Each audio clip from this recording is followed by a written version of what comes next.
Congratulations. Thank you very much. I got some at home about 17, so Thank you very much. Board members, advisors?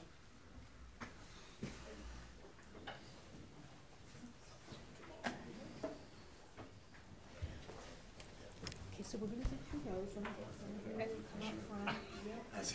A little bit farther. Come all the way up to the yep, there. And then,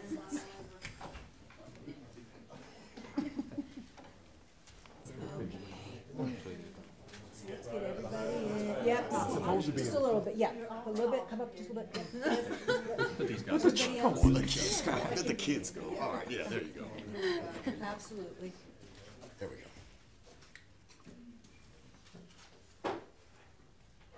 Yep, that was great. And 1, 2, 3. One more. And 1, 2, and 3.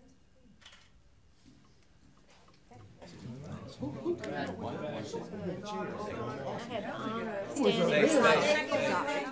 standing. Oh, we gotta say put. Oh, go back. Oh, no, Transformers, go back. Reform.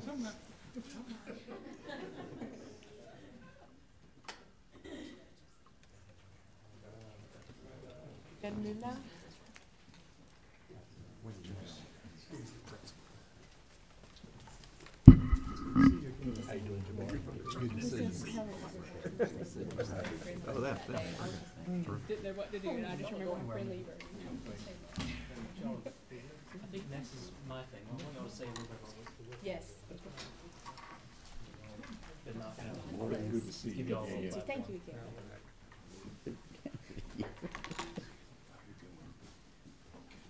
Chairman Davis, in part of my introduction, when you started it, I just want everyone to note that the Milken Award is part of our work in the District and Regional Support Division, and it represents statewide services by the North Carolina Department of Public Instruction. Thank you. Thank you. And Ms. O'Kelly, we'd be delighted to hear a few remarks. Yes. Well, the reason I went into teaching is obviously I love children, and that very noise that everybody made when they said chemistry, physics, and biology and physical science, y'all went, ooh. That's why I went into education. I wanted that stigma to go away from these sciences for these kids. You know, they walk into a physics classroom and they already have this disposition that they can't do it, and any child can. So that's one thing that I love, is when a child walks in one of those classrooms and they finally get one of those hard content areas, especially in our county. You know, I'm the only one that teaches physics, the only one that teaches chemistry, the only one that teaches physical science, just because we're so small. And when they come in there and they understand it, it's amazing. It's a great feeling. And I also, they didn't mention Miss Sheila Evans being here, but I wanted to mention her being here. She started when I first started teaching at Johnny Holmes High School, she was my principal. And I started teaching, well, I'm now teaching in the very classroom that I was taught chemistry in. And I've known her since I was born. She was friends with my mom. Like they said, my mom teaches in the school system, and I love where I teach, and I love what I do, and I just want to thank everybody in this room. Thank you.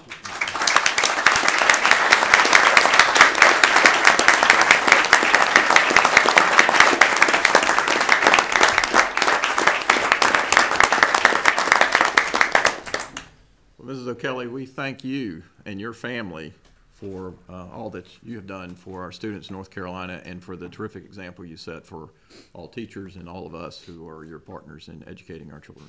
So, thank you. I'll now turn to the superintendent for his report.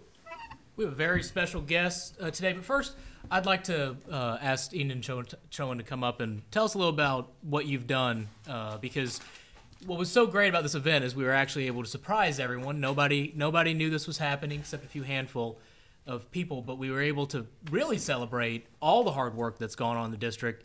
And I just want to give you a little bit of time to talk about the success that y'all have had in the past few years in your little community. Thank you, Superintendent Johnson. Good morning, members of the State Board of Education advisors. We have been quite blessed.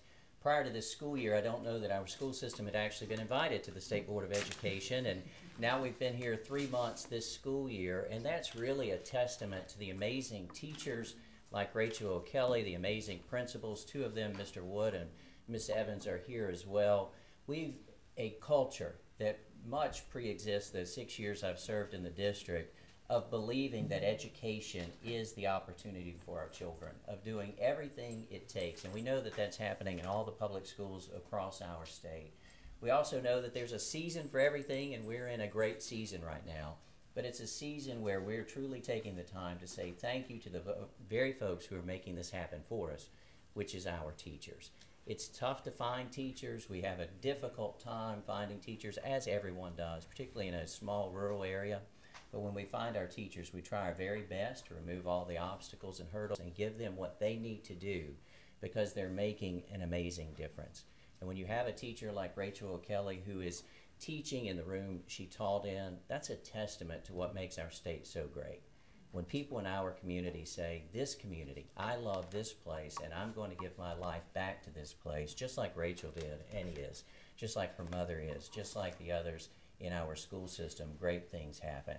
And so we're very blessed this year to have had some nice honors. We hope it's not over yet. Come May, our regional principal of the year, we're hoping that she may have an opportunity to serve with you as well. But we do, in this moment and every moment, give credit to the teachers and to our community for the great things happening in our school system. Thank you, Mr. Johnson. Yeah, Thank you.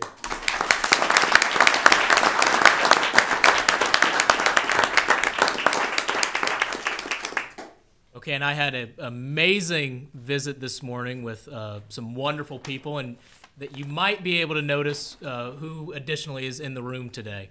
But Justice Newby, would you please come up and officially welcome our visitors and explain why we're here today? Thank you, Mr. Superintendent, and wow, thank you for what you do, all of you, with regard to making what you've got there. You know, when I see the state constitution, yes, it warms my heart, that we do have the privilege of education, and it is our duty to maintain and guard that. The Boy Scouts of America, I believe, is a wonderful character building and skill building program. I had the opportunity as a young child growing up in Jamestown, over between High Point and Greensboro, to participate as a Cub Scout. And my first experience being an educator, teaching somebody something, was as a Cub Scout when I had to teach the skills I had just learned to younger Cub Scouts. And that is the scouting program. We not only learn skills, but we then pass those on to the younger scouts that are coming through the program. We have been doing reports to the state since 2010, or I have led that effort. That was the 100th year of scouting. We talked about how scouts do service projects across our state. We've recorded more than 350,000 hours of community service that were done in any particular year. We've talked about how scouting prepares individuals to go into the military, our armed forces, how scouting prepares individuals to go into being first responders. But as we thought about what should we focus on this year, we thought about that part of the DNA of scouting is educating, teaching folks stuff. So we will be presenting to you the report to the state, which focuses on scouts that are professional educators, but also, frankly, as they do so many volunteer educating, teaching character lessons for generations that are coming along. At this time, it's my privilege to introduce to you our scouting educator, who is a teacher at East Forsyth High School, Eagle Scout. And at this time, Adam Moore, if you would come forward and present the report to the state, to the chairman and the State Board of Education. Thank you for this opportunity. Thank you, Justice Newby. So hello, Superintendent Johnson, Chairman Davis, members of the board. My name is Adam Moore, and I'm an Eagle Scout and a public school teacher from the Winston-Salem Forsyth County Schools. And I see my former superintendent back here, Dr. Emery. It's so nice to see you, Dr. Emery. Yes. And much like Ms. O'Kelly, I too teach at my alma mater at East Forsyth High School and teach in a classroom that I was also taught in. So North Carolina is really good at having these homegrown teachers. It's something that we should be really proud of. So today, I, along with the other scouts and scouters that are in the room, are here to present the 2020 Boy Scouts of America report to the state. This year, the report to the state is dedicated to those in scouting who serve the education community of North Carolina. As Justice Newby mentions in his introductory letter of the report, Article 9, Section 1 of the North Carolina Constitution proclaims that religion, morality, and knowledge being necessary to good government and the happiness of mankind, schools, libraries, and the means of education shall forever be encouraged. To me, Scouting is a prime program that meets this goal found in our state constitution. As a high school civics teacher, I teach my students about the values of good government, what it takes to be a good citizen, and how a healthy society comes less from political banter and from policy and more from quality, character, and humanity of those that we serve. I teach these same lessons as the scoutmaster of one of my local troops. My goal is to teach young people that the values of being trustworthy, loyal, helpful, friendly, courteous, kind, obedient, cheerful, thrifty, brave, clean, and reverent creates the best possible citizen.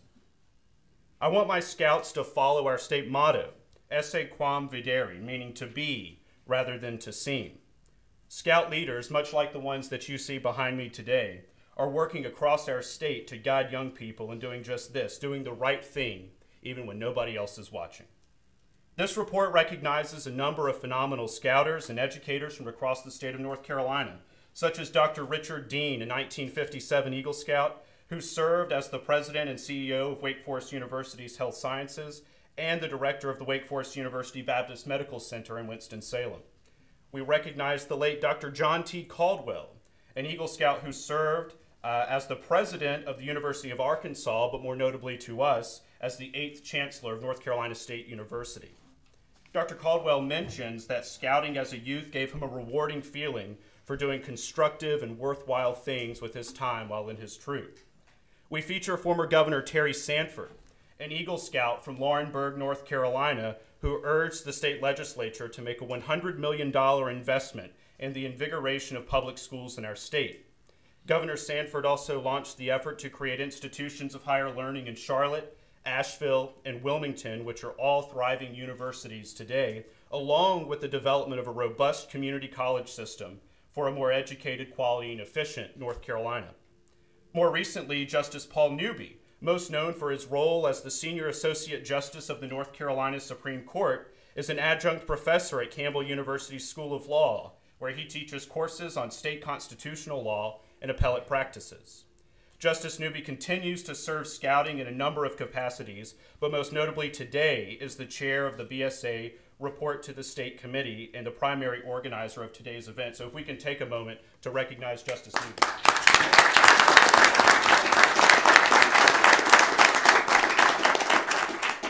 And then there's people like me, a simple guy from Kernersville, North Carolina, an individual who spent years in scouting as a youth, learning interpersonal skills, organization, leadership, and problem-solving methods. These skills are now being used far beyond the weekly troop meetings and the monthly camping trips, but every day in my public high school civics classroom, where I do my best to motivate, inspire, and to make the slightest difference in the life of a child. None of this would have been possible without the lifelong and hard-earned lessons taught by the Boy Scouts of America. So today, it is my high pleasure and my distinct honor to present the 2020 BSA Report to the State of North Carolina to Chairman Davis and the State Board of Education. So Chairman, if I could come up there along with some other scouts and we'll present this report to you.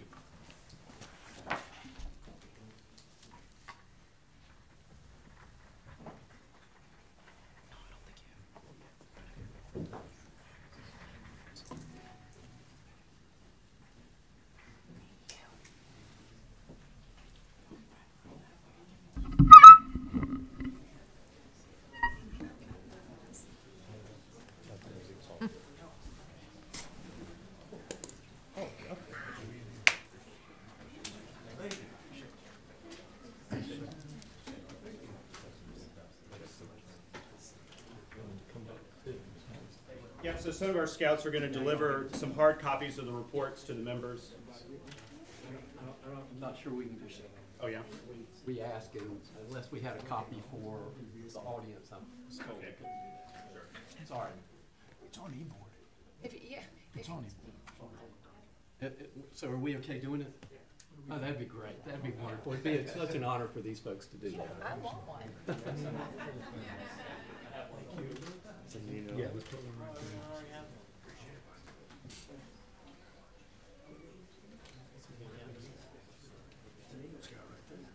Thank you. Thank you. Share your passion.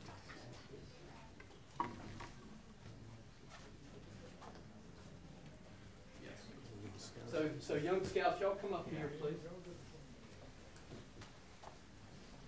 Some hand sanitizer.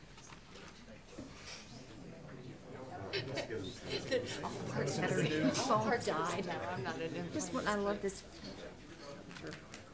Put him in the middle.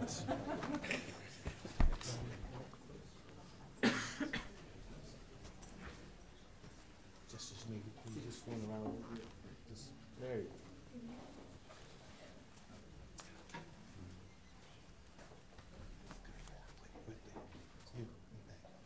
Swing over.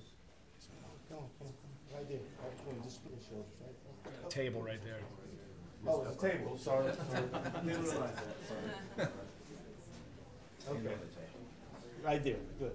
Excellent.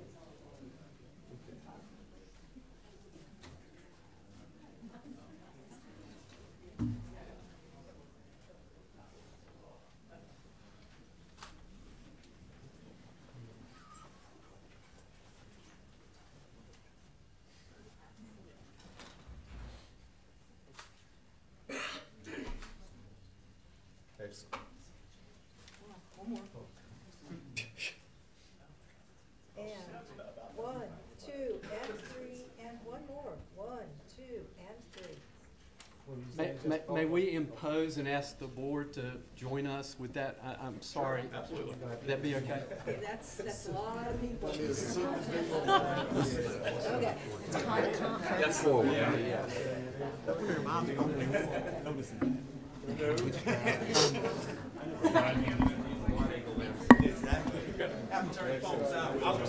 Nice talk. Come right closer, right on the Very corner. honored. Side eagle. I'm telling This you, is my you portrait just buddy follow, right here. just follow me.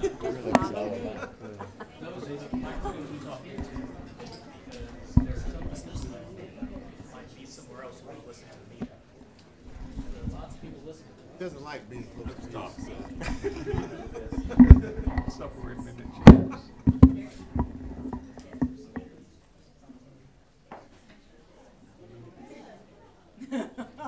Trying to find her back here. Sharon needs to stand on his tippy toes. I'm gonna have to step back. I am the Zoom.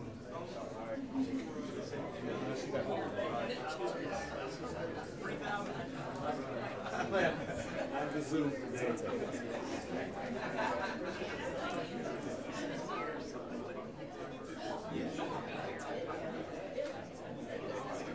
One more. Is there anybody else who would like to?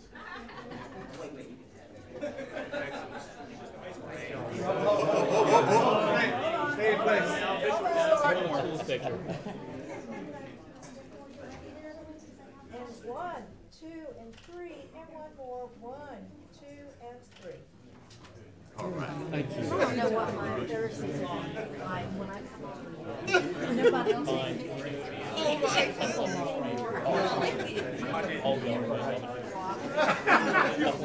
I wanted to go for it. Sent out to me. Oh, okay. The one is that already bittersweet. Oh, really? Yep. Okay. They're doing down right here. Good friends here. Really? Wow. Adam, come over. Paducah County, Mr. Miller. Okay. Oh, really? Oh, no. Well, goodness. Well, thank you so much. He's creating good activity. Well, the best part. What are the young men that are here? Hang on, Boy Scout.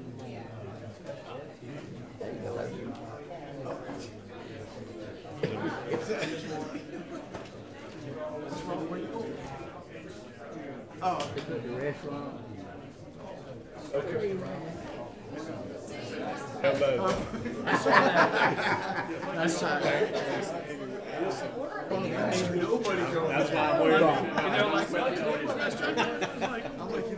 take the chair.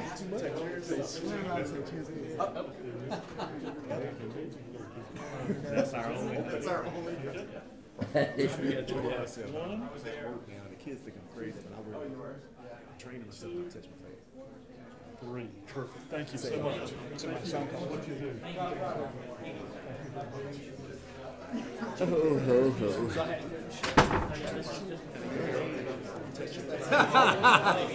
Thank y'all for ready. Be safe going home. Thank you very much.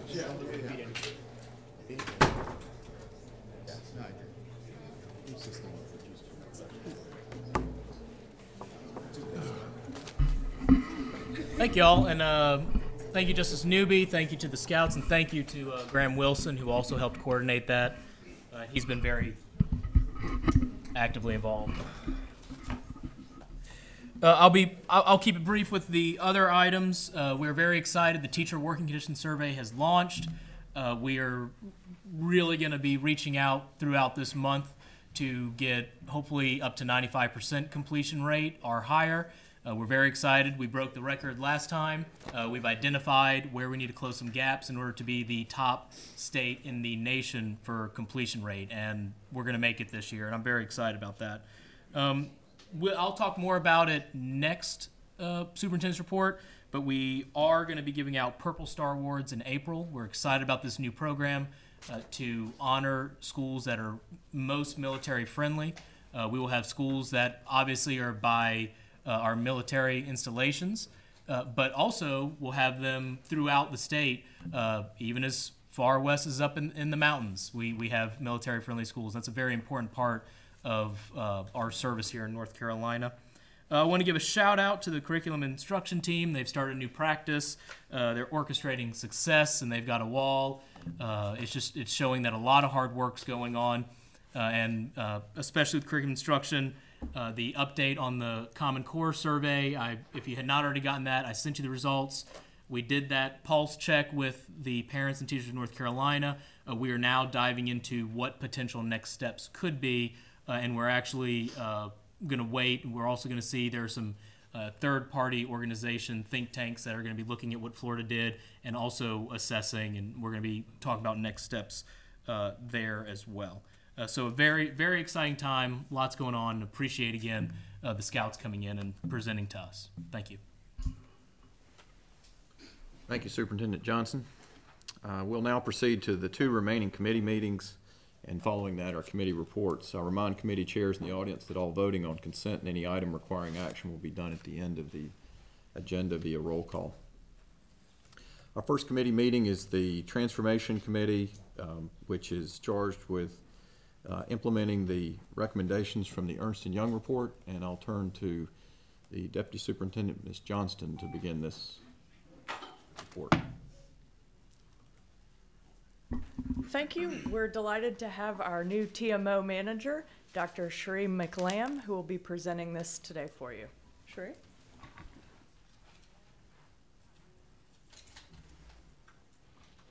Good morning. Good morning. Good morning. And Governor Forrest, Superintendent Johnson, and members of the school board. I'm here today to give an update on the 5 recommendations that were slated to be completed December 2019. Goal number one was to establish a central repository. It's substantially complete. Recommendation 6 was to redesign the regional structure. It is complete. Recommendation 8 was to combine educator talent related functions. It is complete.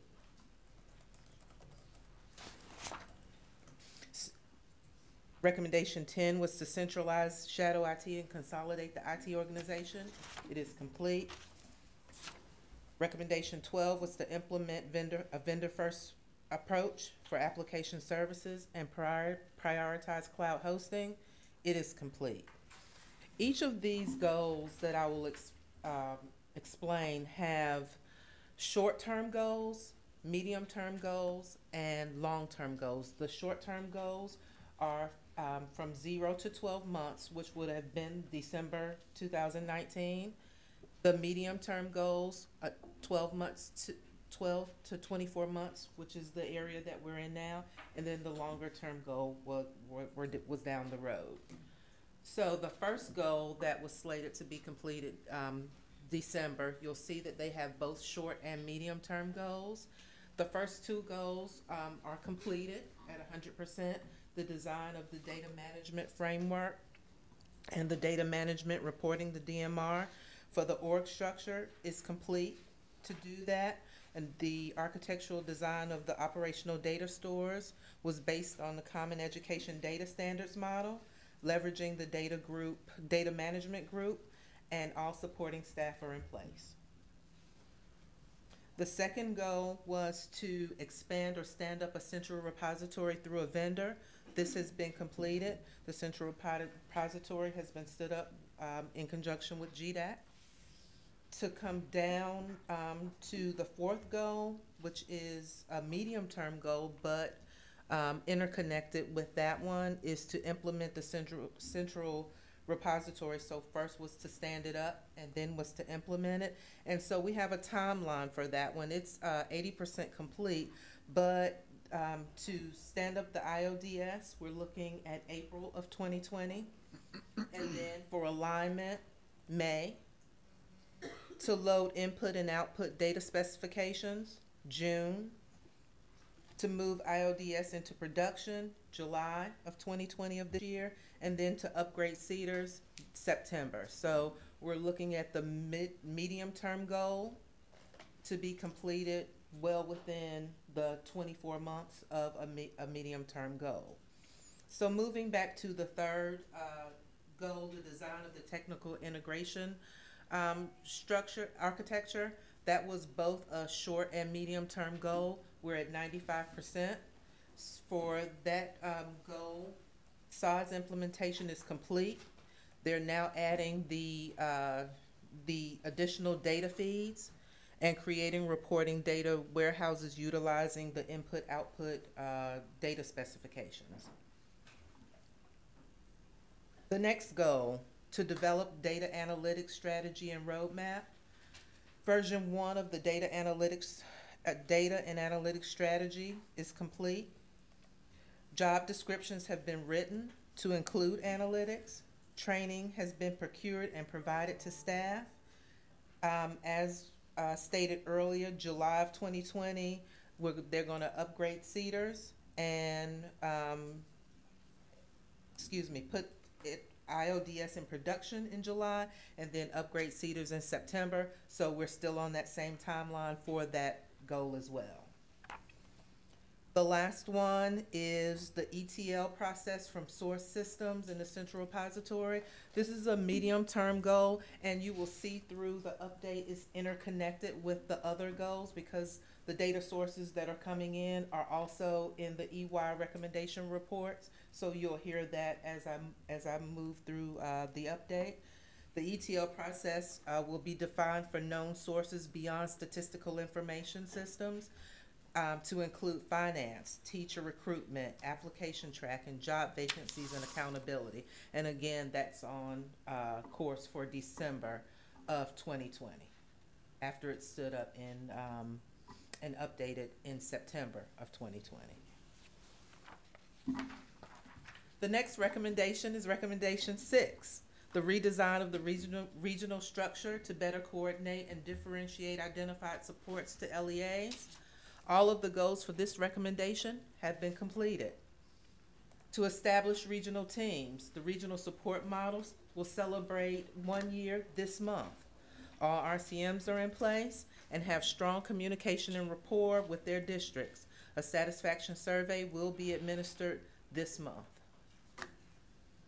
The next goal, to establish an academic support office at the NCDPI central office. This is 100% complete to accomplish this goal.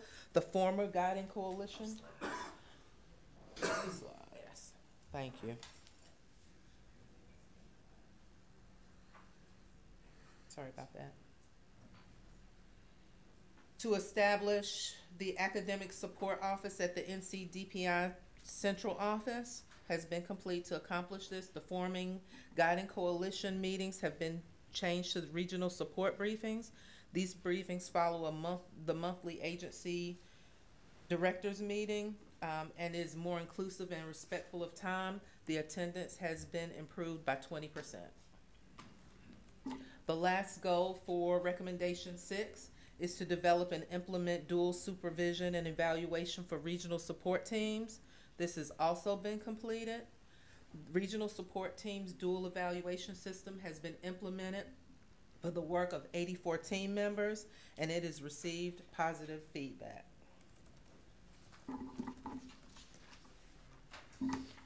Recommendation number 8. Recommendation, before I get started, recommendation 8 you'll see is interwoven with recommendation 1 with the standing up of the central repository, so you'll hear me refer back to that as well. So the first goal is existing educator related functions into a single office. This is 100% complete. To consolidate all regional assistance licensing centers, they have been converted from handling only lateral entry licenses to supporting local education agencies and charter schools with licensure-related issues. A new contract was issued, which outlines their evolving duties and responsibilities. They have signed data sharing agreements and have access to the state-level licensure database. The pre-certification of educator licenses, the second goal, is now the primary function of the regional assisted learning centers. This function will replace the support of lateral entry teachers. This is a time-bound goal, so the responsibility for this function will increase as the support for lateral entry teachers decrease. And I'll go into further detail on the next slide. The third goal, vacancies in teacher-related functions filled. This is a short-term goal, and we're at 50%. This work is being addressed through the NC Teach initiative, in that we are partnering with Best NC and Teach.org to develop a national marketing campaign to recruit teachers to North Carolina. Additionally, we are creating statewide job boards for all LEAs and charter schools, so that we can keep better track of vacancies and understand which teacher areas are having the greatest difficulty being filled. To continue with recommendation 8, the support of lateral entry teachers, and this refers back to recommendation 2. This remains the responsibility of the RALCs, as lateral entry licenses were issued up until June of last year. All lateral entry licenses will revert or expire by June 2022. Recommendation 5, licensure processing time. This is ongoing. It's 84% complete. There are currently 1,733 open applications from the beginning of the fiscal year, July 1st of last year, to February 3rd of this year. 286, 16.5, are from November or December of 2019. The remainder, 1,447, or 86.5%, are applications from January, which is well within the 6 to 8 week processing time. The next goal, the evaluation of current supports and services to identify a continuum of needs. This is a short and medium-term goal. Licensure processes have been mapped as part of the partnership with NC Teach. The goal for this mapping is to create an artificially intelligent license wizard that can guide potential applicants through the specific requirements dependent on the candidate's level of preparation. The processes. The licensure process has been mapped. Teacher retention. The state attrition rate for teachers is relatively low here in North Carolina and has been decreasing over the past 4 years. What the state, it should focus on improve retention on effective and highly effective teachers, and not all attrition is negative attrition. And the state of the teaching profession report examined the issue of attrition by teacher effectiveness. Not started at this time is the teacher satisfaction survey. Continuing with recommendation 8. The incentive alignment between NCDPI and LEAs is a medium to longer term goal. At this time, it is 90% complete. Recruitment of teachers is in the purview of the local districts and charter schools. NCDPI is working to better provide data to the field that will help them make better recruitment decisions in the future. The goal is to provide this data through the EPP dashboard, which is the Education Preparation Provider dashboard that is currently in development. Retention. Data on teacher retention is currently provided to LEAs through the State of Teaching Profession Report. LEAs receive information on reported reasons for teacher attrition from their LEAs. Some reasons are addressable through LEA intervention, and some are not.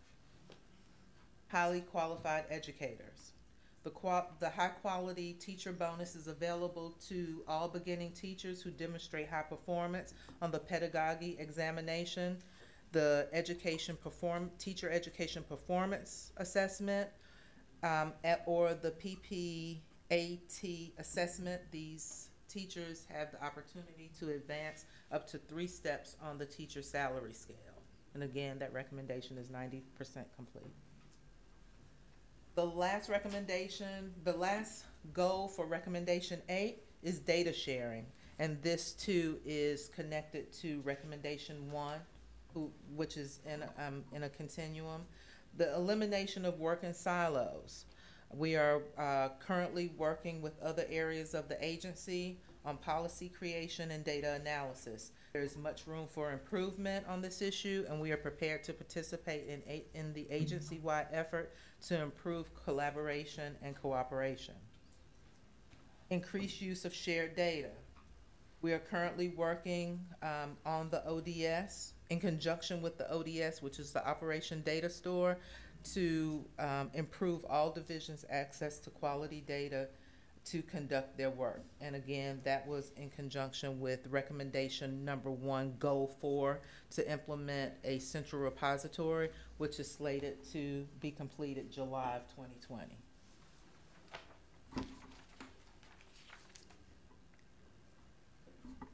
Recommendation 10, to centralize shadow IT and consolidate the IT organization. There's 2 goals. We are considering this recommendation complete. Evaluation of the agency's IT activities supported by shadow IT and map them to current operation. Most IT classified positions performing IT work have been transferred to IT. And to identify redundancies and scope for integration of resources. This is 99% complete.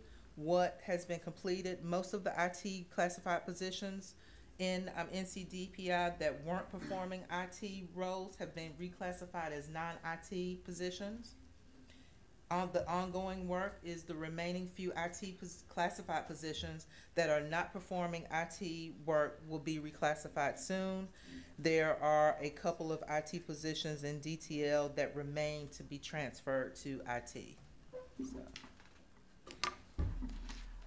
The last recommendation, recommendation number 12, was to implement a vendor-first approach for application services and prioritize cloud hosting. That recommendation is complete. The create development of a development and hosting strategy plan for NCDPI is complete. To identify and evaluate vendors to take on development and hosting services is complete. To develop to develop and execute a transition plan is complete. All enterprise statewide systems launched by NCDPR are now hosted with vendors in the cloud and has become an established requirement. NCDPI data centers will be used for solutions that require customer hosting. There are no ongoing goals for that recommendation. Those are the 5 recommendations that had a December 2019 goal. Are there any questions? Thank you, Dr. McLam. Questions from my colleagues? Mr. Buxton? Just got one clarifying and one probing. Clarifying is, first of all, I really appreciate how you've laid this out, Dr. McLam. It's a great report. When you get into things like teacher retention, I'm just trying to understand, when we get into something like incentive alignment between DPI and the LEAs, and there's recruiting and high-quality educators that don't seem to be timelines and deliverables, I'm just trying to understand what 90% or 84% means for those kind of recommendations. Should we understand that? So for the milestones that the EY report had, I went as deep as milestones and tasks, and then I left the work inside of the departments. So I didn't track. I didn't track the individual activities. I just rolled up to the task. Okay. So in the future, what I'll do is I'll track the activities as well to roll up to the task. So I don't have that answer at this time. That would lie within the departments to do their work. But We don't need to go to that level. That's fine. Thank you. I understand that, and I understand. The more probing one, if I could do this follow-up, is you got 18 recommendations overall, some of which have longer timelines. You've got a ton of activities within here. So I'm interested in how you're prioritizing your project management department about which of these are mission critical to roll out for the LEAs or the department. Obviously, they all have timelines you're trying to meet, but from a priority standpoint, is there anything the board should understand about what you're seeking to prioritize for the agency's work? Sure. In the EY report, I want to say it's on page 14 or 15, there was a impact to improvement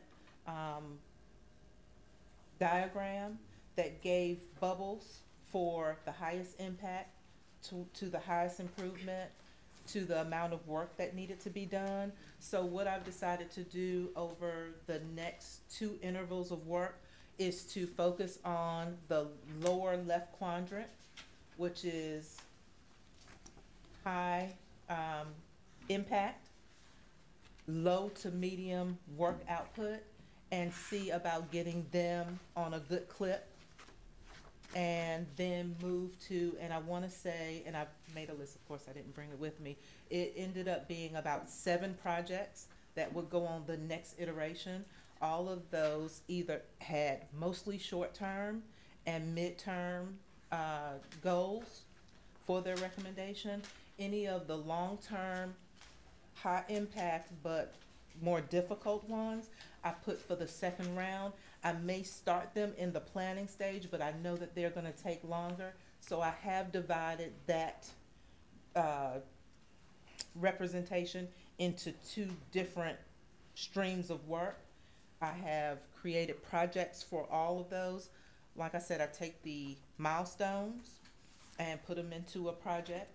We were talking about dashboards. We have on board, and I've started working with Project Online where I can see across the portfolio. I've started putting those milestones in. I have started putting the tasks in. I do not work with the activities, although I'm going to ask each of the participants in those projects to work inside PWA or Project Web to track their activities so that I can get an idea of if there are issues or bottlenecks. So that's how I'm planning to move those projects forward. So it's probably about a split. And many of when I first got here in January, there was a report for all of them. I'm pleased to say that a lot of the projects, I call them projects, a lot of the recommendations that I first updated you on in January are close to completion. Cell phone, I think we want to support you on your priorities. And I appreciate the kind of management sophistication you bring into this. It's impressive. Well, thank you very much. Other questions? I have a question. Dr. Oxendine? This is really fascinating work. My question has to do when a project or when something has been completed. Yes. I'm not quite sure what to call it. So when something has been completed, do you go back and do some kind of, at some point in time, let's say within 3 months, 6 months, do you do some kind of assessment? That's a very good question. One of the lines or tasks in the project is to gather performance measures. So what I'm doing in the background is saying, okay, what are the key performance indicators that this recommendation depended on? And so what I've been doing along with Catherine is creating dashboards for KPIs. So in the background, I am looking at vacancies or time to fill, or what are the things that would need to be reported on, because it's not only important that we complete the recommendations, but to see if they bore out the fruit that the report said that it would, and if it does, to keep that in a continuum. So yes, we have I am addressing performance measures and dashboards moving forward. Right. If I may ask a follow-up, I heard you say a few minutes ago that something about repositioning staff from IT to IT. I'm doing a terrible job explaining it. But my question has to do, is there a loss of, how do you mitigate any kind of salary issues if there is a change in assignment?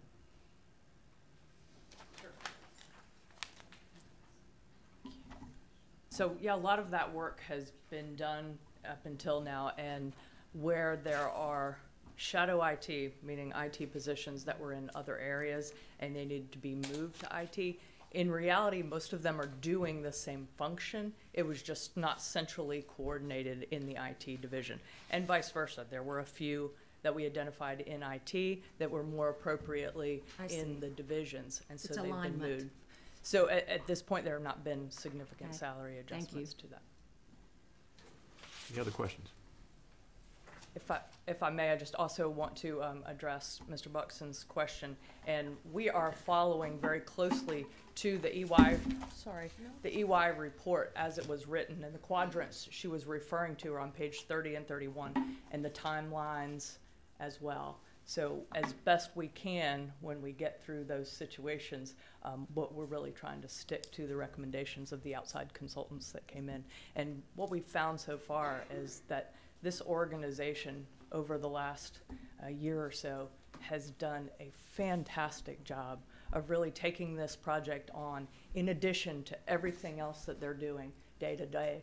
And I think Sheree and I talk frequently about how impressive it's been that people are embracing this, and we're moving this organization forward light years ahead in a very short amount of time on top of what they're doing now. So I just want to, we enjoy the fruits of reporting, but this department and the employees do deserve a lot of credit. Superintendent? Yeah, you definitely stole my comments that I was about to make, but it's great coming from you because you're in the work, and thank you for your leadership. Thank you to the leadership team for driving this. When I came into office in 2017, this was one of my top priorities to get the funding for a plan for DPI, but also to make sure it wasn't just a plan that then just sat on a shelf. And that would not be possible without the professional staff at the Department of Public Instruction that have seen this as a positive. Big things from letting division directors control their own budgets and take ownership of that work, down to little things that we found like shadow IT. The more efficient we make this department, the better operating this department is, the better we do our job of supporting schools. And that is truly something that this entire department has taken ownership of, and I'm so grateful for that. I'm grateful for the state board for also joining in on this work and making a committee focused on making sure that these changes are put in place and then that we continue to operate effectively going into the future. So thank you to everyone at DPI for all the hard work that's gone into this. Thank you. All right. I'll now recognize Mr. Keenan, Chair of the Healthy Responsible Students Committee. Thank you, Mr. Chair. My name is Reggie Keenan, the Chair of the HRS Committee, along with my good friend Alan Duckins, the Vice Chair. We have 2 items for this morning. The first item we have, Mr. Chair, is the Dropout Age Pilot Program Report, and I think Dr. Emery will talk about that. Right. Good morning. Morning. First, let me thank you for taking action on first reading. There are a lot of us new to this work, and this morning I want to start out by just saying a word of thanks to Ken Gaddis, who for many, many years made this work seem seamless and easy. And for those of us stepping into that work, we appreciate the good models that he put ahead of us. The Dropout Age Pilot Program is in its 3rd 2-year iteration. And we have 3 districts, 2 districts that came into this with the first legislation. Hickory City, Newton Conover, and I understand that Catawba County was originally slated to be a part of this pilot and opted not to do so. In your tables, we compare the rates with Catawba just to give you a regionalized comparison. Participants have joined the conference. In your last update in 2018, Rutherford County had joined the pilot but was so new to it that the data was not really reliable. And then in last year, McDowell County, through legislation, also started, and they consider 18-19 to really be a planning year.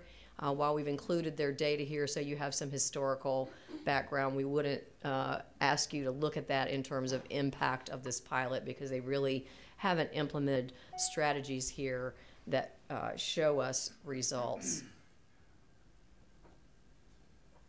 I'm going to move through this quickly and then we'll take any questions that you have. What I would say to you in terms of conclusions is that I think all of the data here remains stable. Graduation rates have fluctuated some. 2 of these districts show a small increase, 2 show a small decrease. Short-term suspensions, small increases for these districts. The time factor when you talk with them is the piece that they want to talk to you the most about. In January, when we learned we were behind the game on this, we sent our regional case managers into these districts to do face-to-face conversations and collect data from the districts, and all of them talked about this window of time, while the numbers may not always show it, that additional 2 years to convince a student to stay and to have opportunities to intervene was powerful. And so in the report, you can actually see that Rutherford County's done a great job of tracking what does that 16-year data look like for them, and I found that to be most impressive. We also made some recommendations about this work, and I think those are the pieces that, for me, create the most traction or work. If you look at those in the report, 3 of them are around communication. So even the districts that have been in the pilot the longest say they're still working on how do we communicate with parents, how do we communicate with the judicial system, so a student will show up before a judge and the judge says, well, why is this an issue? You can drop out anyway. Well, not in those districts. They cannot. They also have some issue with parents understanding the value of this, and with those districts, small districts in that same geography, some frustrations there about students not able to drop out in their districts, withdrawing, enrolling in another neighboring district, and then dropping out from that district, and I'm sure that district is not so happy about what that does with their numbers as well. These districts also raised up to us. We appreciated the honesty of the disconnects between how we operate here and what they're doing. So just simple logistics and keeping up with attendance and issues in Power School that we can work on as an agency to be more supportive of their work. The really powerful discussions were around what has happened since the last report, which is the raise the age legislation. And so, of course, these are only 4 districts, but they did want us to put in the report that they feel it's worth some consideration at this level of what do we do as a state, because we sort of have raised the age out there, but then we have a different issue with the actual attendance, required compulsory attendance law, and do we need to look at raising that, or at least giving more districts the option to opt into a pilot. And I do understand that would require a legislative change. The other pieces from these districts that were important, they appreciate the state's help in identifying overall districts across the state that have seen a substantial decrease in dropout rates, and you're going to hear from 2 of those districts later when we get to the consolidated report. The other piece, and I think we see this trend in the consolidated report, is what could we do statewide to really dig deep into the issue of attendance. Attendance. We see it impact on 3rd grade reading scores. We see impact here. It still remains the single greatest reason students give that they drop out. It affects all of our districts. Are there things that we could do statewide that would impact that issue? And then finally, recommend continuing this pilot. These small districts, while gung-ho at the beginning, are now saying it would really be helpful to have districts of larger size so the database is larger and we can draw, maybe draw better, more sound conclusions from the data if we had a larger sample size for this pilot. And with that, if you have questions. Any questions, comments? Not to be on action for first reading. Thank you, Dr. Hammond. Great, thank you. If you don't mind, I'm up for the next one. Do you want to introduce it? You can go right ahead. All right, thank you.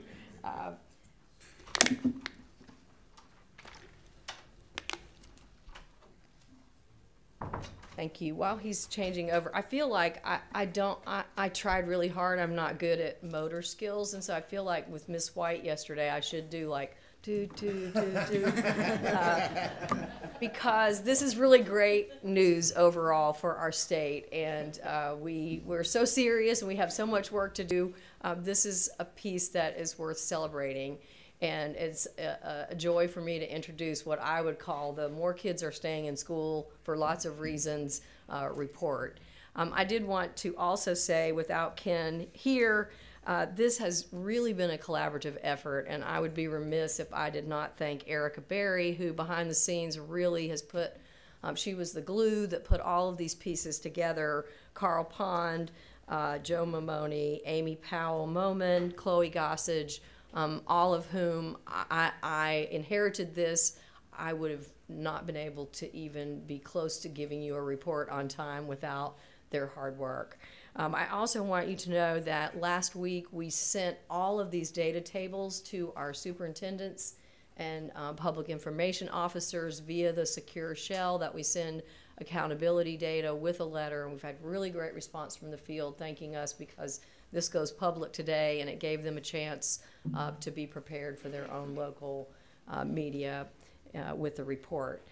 Today, Bo Trumbo is going to walk you through discipline data. Dr. Ellerby will come and share the alternative schools data. I'll be back to talk about dropout. And then we have guests from Pitt County Schools and from Durham Public to share a little bit with you about strategies they've used to decrease their dropout rates. Bo?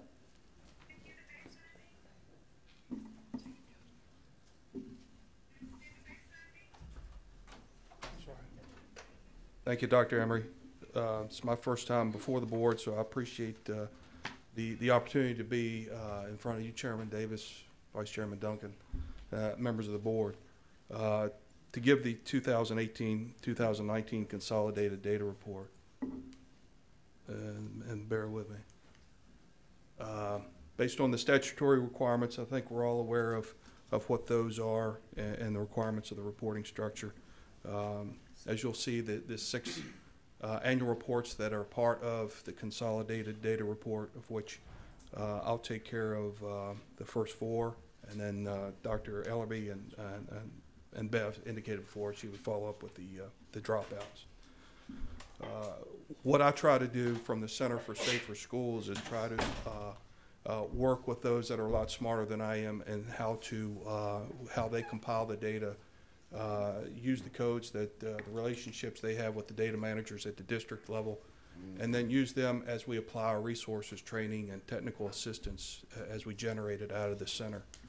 And as you'll see, some encouraging numbers when it comes to school crime and violence.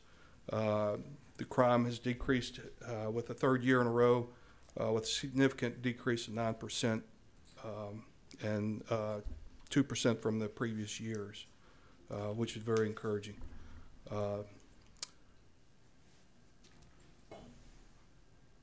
So in 2018 and 2019, both the rate and number of short-term suspensions for both male and females decreased from the previous academic year.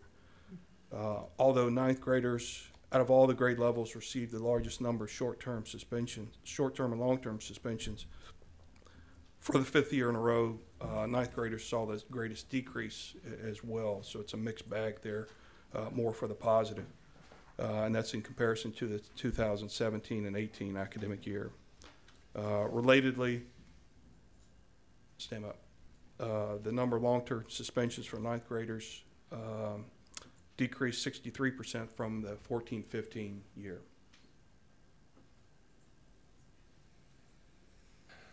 When we get to the expulsions, of the 23 students expelled in the 18-19 year, 15 were black students, 5 were white students, and 2 were Hispanic students. Relatedly, the number of black students expelled has decreased by over 50% from the 14-15 rating year.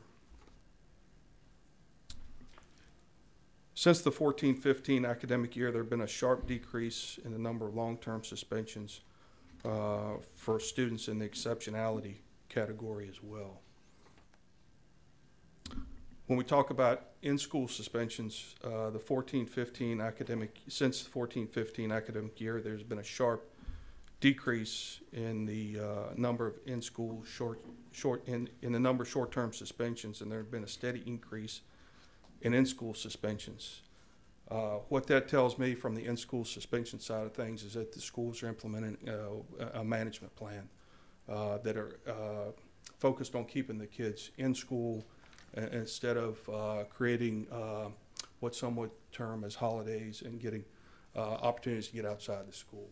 And as we relate that to what we're trying to do within the Center for Safer Schools and how it goes to the safety side of things, the management plan coincides with what we're trying to do for school safety. When you may hear the term threat management plan, threat assessments, behavioral assessments, risk assessments, and so forth. Within the context of this report, it's more of a management plan that they are taking that may not have a nexus to safety yet, but when it comes to a indication that behaviors are indicating a pathway to violence or self-harm, these are factors that we consider. So I don't want to get mixed up with the terminology, but having the management plan in place as it relates to these types of infractions seems to be a wonderful trend that we can build off of when it comes to working with mental health professionals and law enforcement administrators in the school levels, as these threat assessment teams are starting to grab hold in each of these schools and each of the districts, so that the signs, behaviors can be identified beforehand and before it creates something for a self-harm or violence. Any questions on that part of it? And I'll turn it over to Dr. Ellerby. Yes, sir. Mr. Duncan? I do have some questions, well, observations actually, more than questions, but they'll end in a question. On page 27 of the report, the long-term suspensions and short-term suspensions, a lot of these observations would be true as well, but for long-term suspensions, I'll use that as the talking point just in the interest of time. It's noted that, and I think this is something significant to note, that there's the alternative schools are not counted for long-term suspension. So if a child is long-term suspended and goes to an alternative school made available in their district, in that instance, it would not be counted within long-term suspensions. If you go to page 50 of the report, which I realize is skipping slightly ahead, but, excuse me, page 49, we have 1,747 students who are in an alternative school instead of a long-term suspension. So the long-term suspension numbers that are reflected here of 673 are actually significantly understated in terms of what the actual long-term suspensions is. It's just that we were able to provide some services in an alternative setting in that context. There's also a category for alternative schools of chronic misbehavior, which includes 4,262 students, which is significant, and I don't know if any of those are related to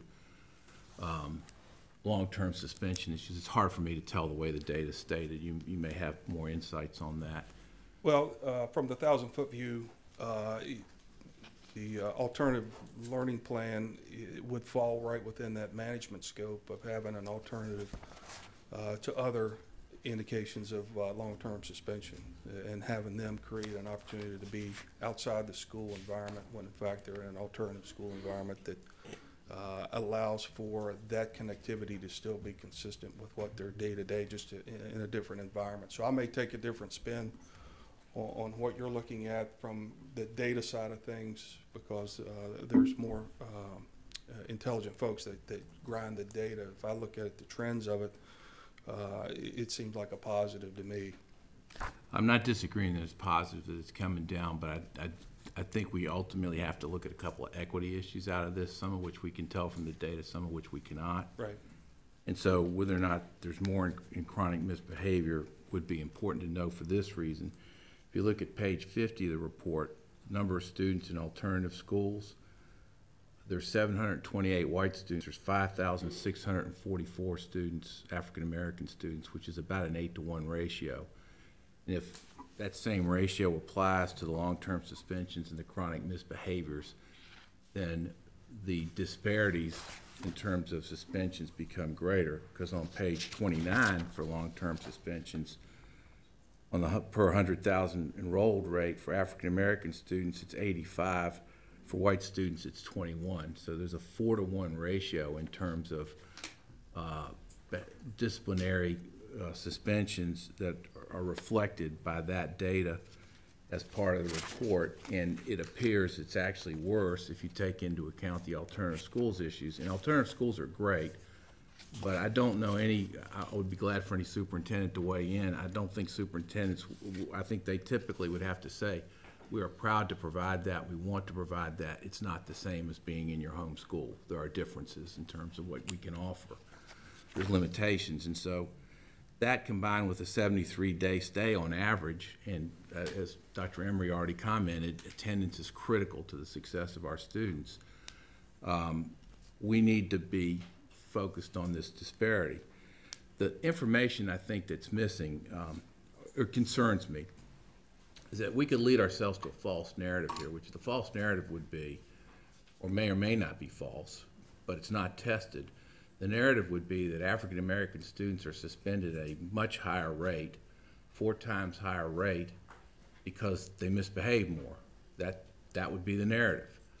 The problem with that narrative is if you break down the code of conduct by offenses and take a look at what the suspensions penalties are if a student is found to have violated the code of conduct, and that's information we don't have here. But if you break that down, what's seen nationally in the Texas study, it's true if you look at studies where people have demographically broken them down and looked at the code of conduct numbers in the counties, the penalties are in the range of 3 times up to 4 times harsher for African American students than they are for white students for the exact same code of conduct offense. That, I think, is an important part of the narrative that we have to work into this report at some point. I understand that's not been traditionally part of the report, and so this is not in any way a criticism. It's a very fine report and a lot of really good work that's gone into it, but it is, as a policy issue, something this board, through our equity lens from the strategic report, our strategic plan is vitally interested in, and I think the citizens of North Carolina are vitally interested in. And so I do think we need to make sure as we go forward, we work in what those code of conduct numbers are and what the disparities in punishment levels are, and have a better sense of what all the long-term suspensions are. Not that we don't want students in alternative schools, because we do. We want students in school. But because we also want to be able to measure what the full picture is on suspensions across the board. So you've gathered a lot of data that's extremely helpful in this regard, and obviously I've referred to it. But I would ask, is there a way that we can contemplate, as I know we can't do that for this year, but can we make sure that's on the checklist of how we view things as we go forward? Would be my question, because I do think. Yeah, I think anything's possible. I think one of the challenges, as you disaggregated at different levels, I think there may be different factors that play into the long-term or short-term suspension that may draw not uncomparables as to it may be taken 2 offenses to get a long-term suspension for one student, and it may take one that's a little bit heavier conduct. So you may get down to a granular level to where it may be 2 offenses or previous history that led to that student getting a long-term, where it may have taken that just 1 offense for another student. So as you get down to that background, there may be exit ramps diverting from what message you're trying to gather, but it's certainly worth a shot to take a look at it. Anecdotally, I don't disagree that that could happen in this size, a sample size, and the data. I do not believe that speaks to the norm. I think what we have is a different issue that speaks to the norm. This is not unique to North Carolina. This is a national concern and a national issue. So Treasurer Falwell. So the questions are, Has left the conference.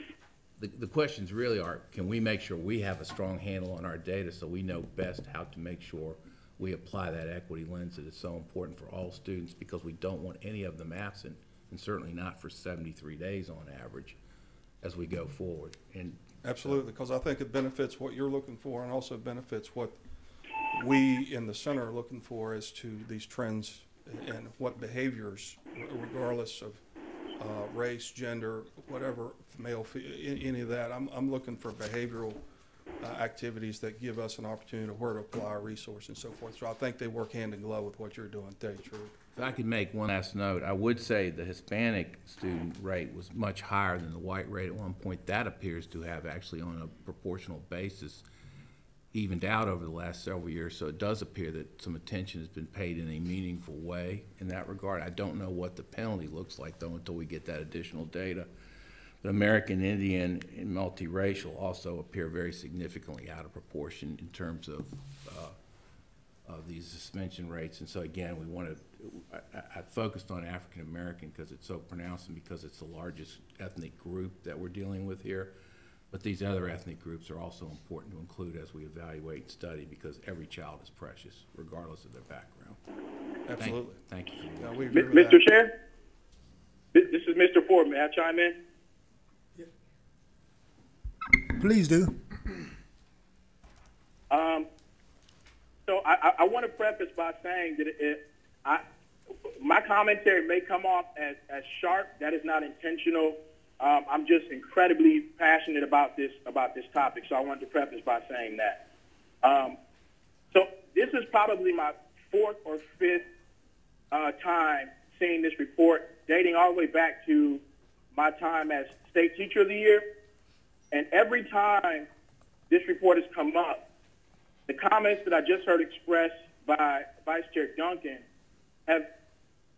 there has been very little daylight between what he just said and what I have said year after year. And in fact, even last year, I had to check myself because I think that we requested specifically, I know I requested, I had to check the minutes, to see these numbers broken out not only by race but by offense for things that did not constitute reportable crimes and offenses. Because what we know from literally decades of data, it's no longer debatable, is that the disproportionality and the inequities along racial lines exist along 2 categories of disciplinary infractions. You have what are objective offenses, which are reportable crimes and offenses, assault on staff, damaging property, bringing weapons to school, etc. There's no debate about what happens to those perpetrators. There's little discretion involved. Where racism and where inequities persist for students of color, all the subgroups that Mr. Duncan just listed, is for subjective offenses. These are categorically what we call UB, unacceptable behavior offenses in power schools. Things like disrespect, things like aggressive behavior, things like threatening behavior that are left up to the perceptions. If we don't spell that out specifically for what these students who are being suspended short-term and long-term are being suspended for, we are making invisible the way that systemic racism continues to operate in discipline disproportionality. And so while I do think there are some positive trends to be celebrated, I don't share the same exuberance about this report because it lacks a ton of nuance that conforms to what we've stated is our objective as a board to close or to decrease suspensions for racial and ethnic subgroups. We can't do that unless we're revealing where those inequities live at. And you know, I do have some frustration. So if you hear that, I want to be clear that it's sincere, because you know, at some point we're going to have to enshrine in this report information that helps guide us on where our intervention should be targeted. You know, we've said that equity is a part of our strategic plan. At some point, we got to be about that life. And I'm not code switching there. I'm just being honest. We got to be about the life that we're confessing, we're professing. And this report lacks a lot to be desired.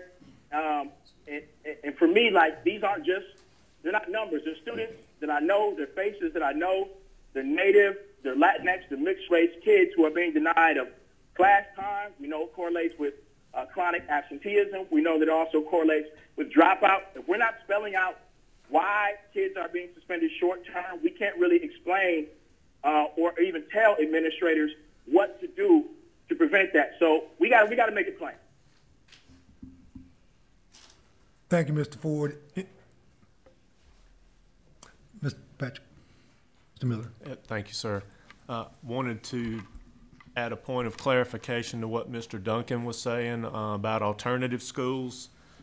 Many alternative schools in districts allow students to self-enroll, and a lot of those students are there not just for behavior but for other reasons. So it may, if we're going to look at the alternative schools, maybe it would be useful to dig down and see why the students are at the alternative schools. I don't know if that data could be collected or not, but it might help inform the. It is collected on page 50 of the report. That I only read Perfect. the instead of long-term suspension part of the total. Gotcha.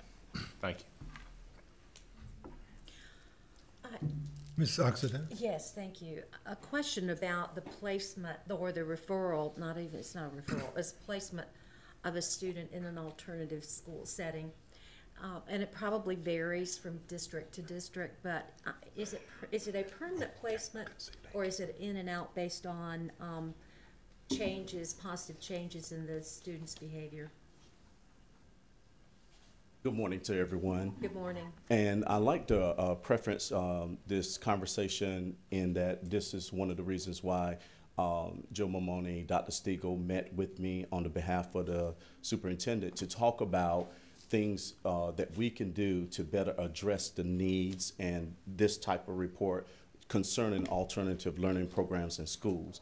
So back to your question, we don't have a consistency across the board of how students are transitioning, and we do know and understand that's our role to make sure there is a policy or a procedure that should be followed. So that is something that we're working on currently, and Dr. Mulnex has been working with me, SERV, and RTI to start developing some processes and procedures that will be consistent across the line, because just as Mr. Ford mentioned and Vice Chair Duncan has brought up the concern, different districts are coding like chronic misbehaviors and long-term suspensions. They're coding those things differently. So we need to come up with something consistent across the board as what is a chronic misbehavior and describe those things and finding additional data on how we can support and help address those concerns.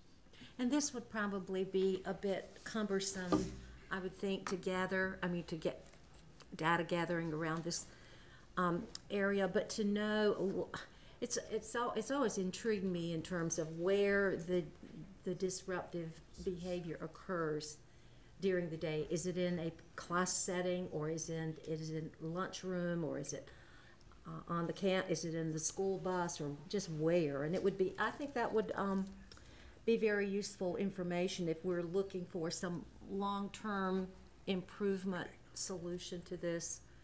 We need to know where this behavior is taking place, especially persistent behavior.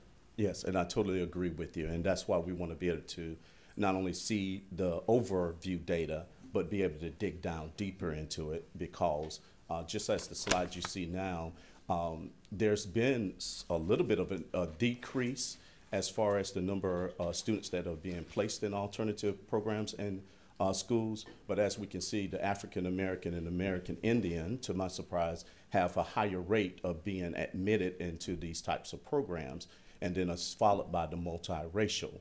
So our questions come into the form of why are they so much higher than the other groups, and what kind of supports can we offer across the state that will be able to help us to reduce those numbers significantly. Mr. Matthew. Thank you, Mr. Keenan. I think it's very important to remember that students are always stakeholders in these processes. And yesterday we had a fairly robust discussion about teacher effectiveness, and Mr. Ford spoke to, and I also spoke to, the importance that we gather data from students about their experiences in schools and in classrooms. And I think that this is once again an opportunity for us to ask the question, when students are disenfranchised from schools, when students feel that they are not a part of this institution that is designed for their own advancement, do we, when these acts of misconduct occur, do we actually ask students for their own data points, their own insights about what occurred? Okay, in other words, I'm very clear that the discipline process compels us as part of due process to ask students to speak to what occurred. But do we gather that data in any kind of systemic way?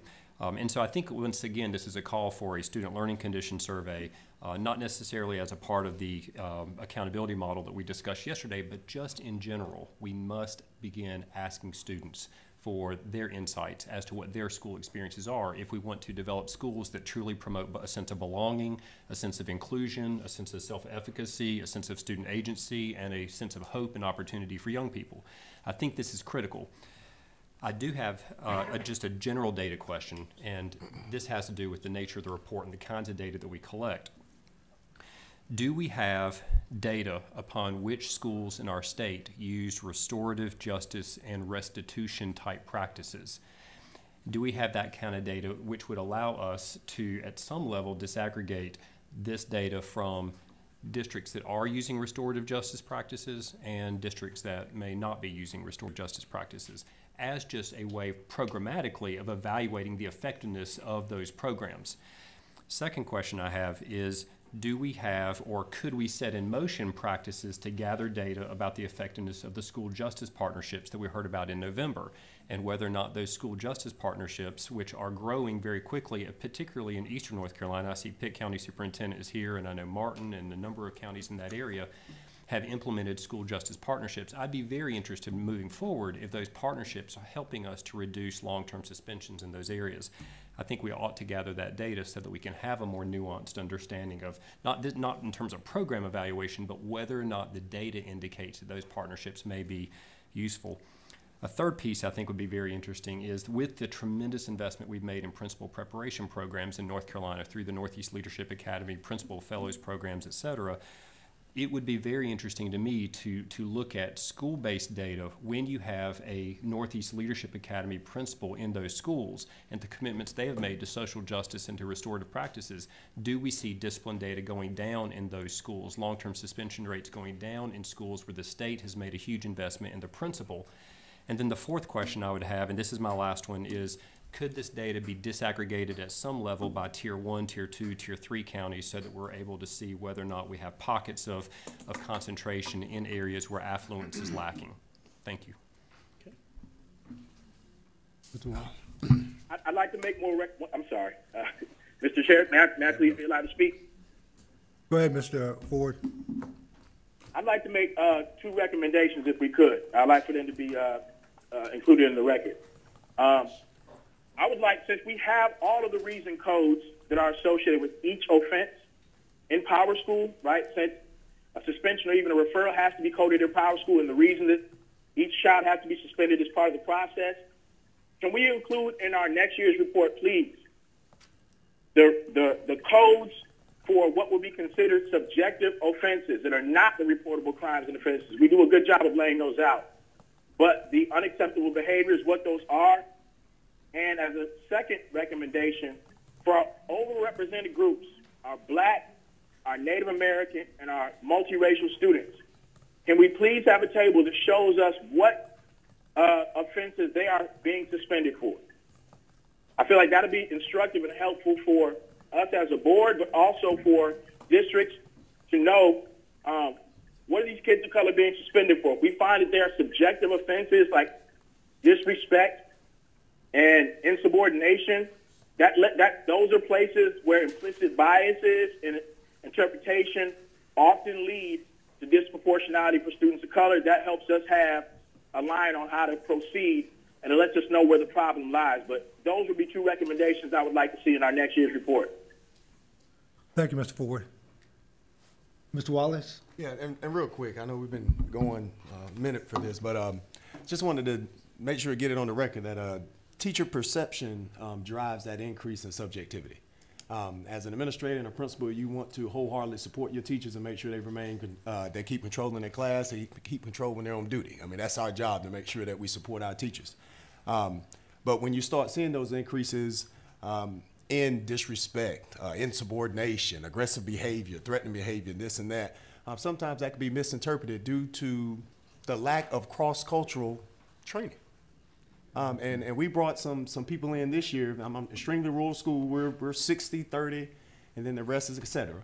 And we brought that in. We saw the same difference in our data, but we brought them in and definitely had some diversity training with my teachers, and it was profound.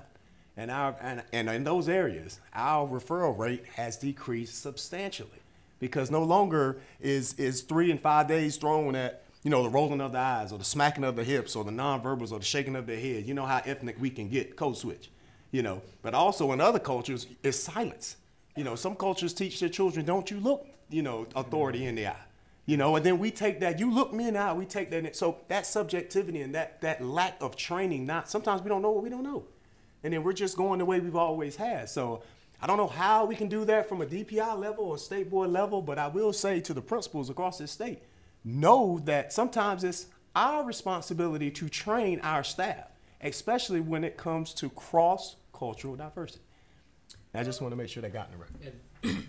I just want to add to that. I think it also puts in a great point that with this report, we also should be highlighting what the district regional support team is doing to spread successful measures around school culture. The justice information you talked about. We were at Sugar Creek Charter School last week, and I mean, they are starting in kindergarten with character education.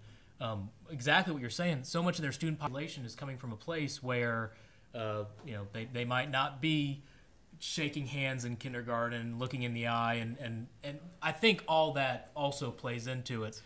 So really appreciate the constructive feedback that we can build into the report, and we've heard this before, and we'll get into the DPI machinery and see where we can pull these levers to get it in the report. But also with that, we can highlight that a huge focus of district regional support is now spreading those best practices. Where we see the schools that are doing just that, making sure we equip other schools with connections to those schools so they can do it too. Chair Davis? I think Mr. Ford's suggestions are worthy of taking action for next year's report, but I don't think we should wait until next year.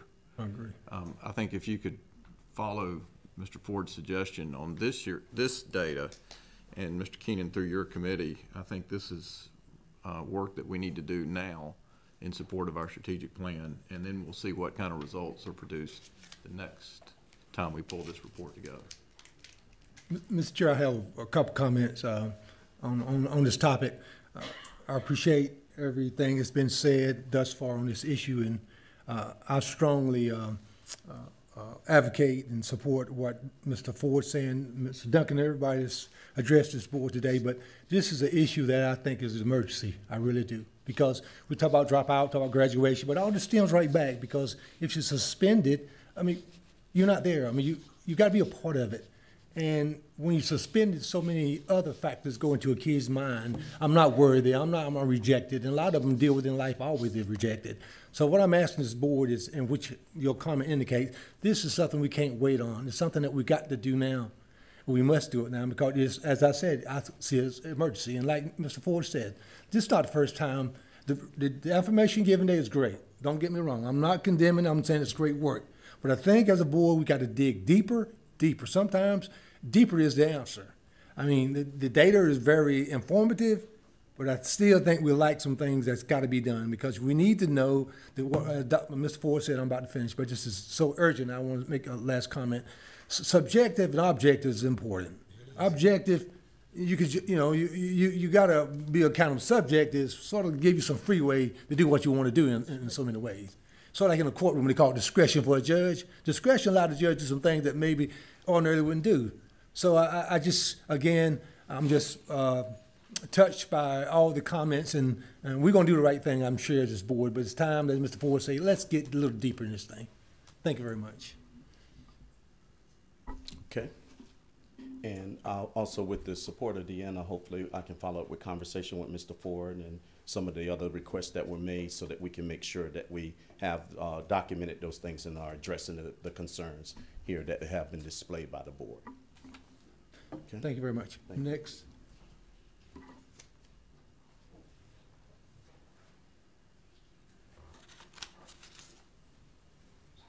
If I could jump in here, I do want to say we are already underway. Our committee call last week with members of this committee and Mr. Duncan and Mr. Keenan both raised some of these issues. I did want you to know that we are already looking at these numbers and agree with you that waiting till next year's report doesn't work. So as soon as we can put something together, we'll be back with Deanna to look at how can we bring that forward and what can we learn from it. I also wanted to just reiterate that as this data has been released, our 8 regional case managers are doing the deeper dive. Some of this is backward design. Where do we see trends and patterns? Matt mentioned restorative justice. It's kind of hard to have a column to check that because just like everything else, how people interpret what they're doing with restorative justice looks differently. But we can look backwards and go into these districts and say, what is it that caused this decline? What are you doing? And really look at root cause analysis to understand what it is that they're doing. I'm going to be quick because I have 2 of those districts here, and I think you'd rather hear from them than from me. I do want to say we are happy to have a continuing decrease in our dropout rate. We are happy that that dropout rate extends across pretty much every, and you have a slide in your report that we do not have here. So I will just say in the report, this is disaggregated by race, and you can look at the fact that those decreases happened in virtually every subgroup except the Pacific Islander female, which had a dramatic increase, which is quite interesting since Pacific Islander male had a large decrease. And so these are the areas that we need to look and see what's going on there. At this time, I would like to introduce 2 districts that we invited here just to share briefly with you today. And I want you to understand how they got here, because it also speaks to your comments about what's going on out there and how do we take a deeper dive. Typically, we look at these districts year in and year out that have low dropout rates. Sometimes they appear to be the same districts over and over again. So we chose to take a little different view this time. We identified 15 high schools across the state that were in the bottom 15% for the lowest dropout rate, but we're not, let me say this again, we're not in the top 10% for overall school performance, that had a 3-year decrease in their dropout rate and had 4 or more subgroups that showed reductions. And we thought that to your point of how do we take a deeper dive and look at where some of this work is going on would be helpful. I must admit to just a little bias in the first introduction I'm going to make here, because there's a dear place in my heart for the work going on here. I asked superintendents if they would just introduce their principals, because we know this work does not happen without district support. And so let me first welcome Dr. Ethan Linker from Pitt County Schools to introduce his principal.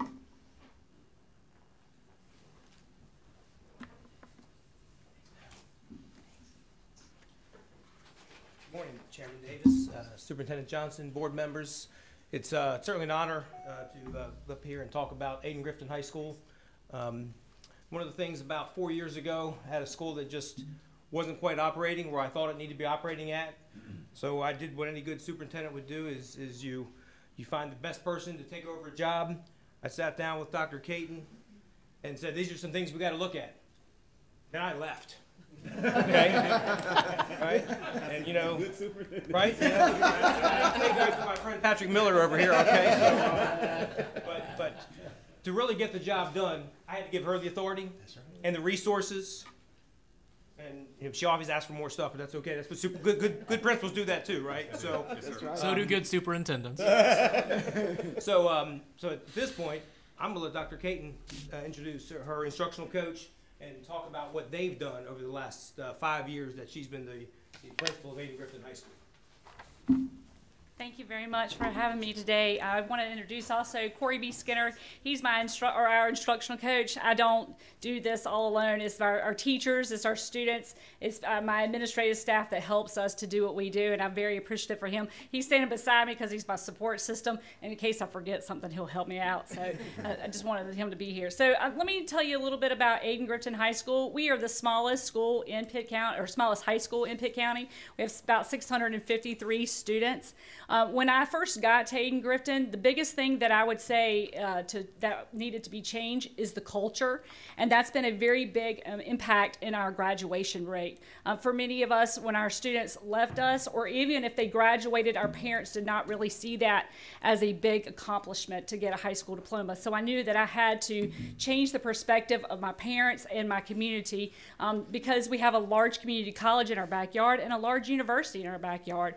And even though we're in Pitt County, we're so separated, it seems like, from the other larger schools in our county.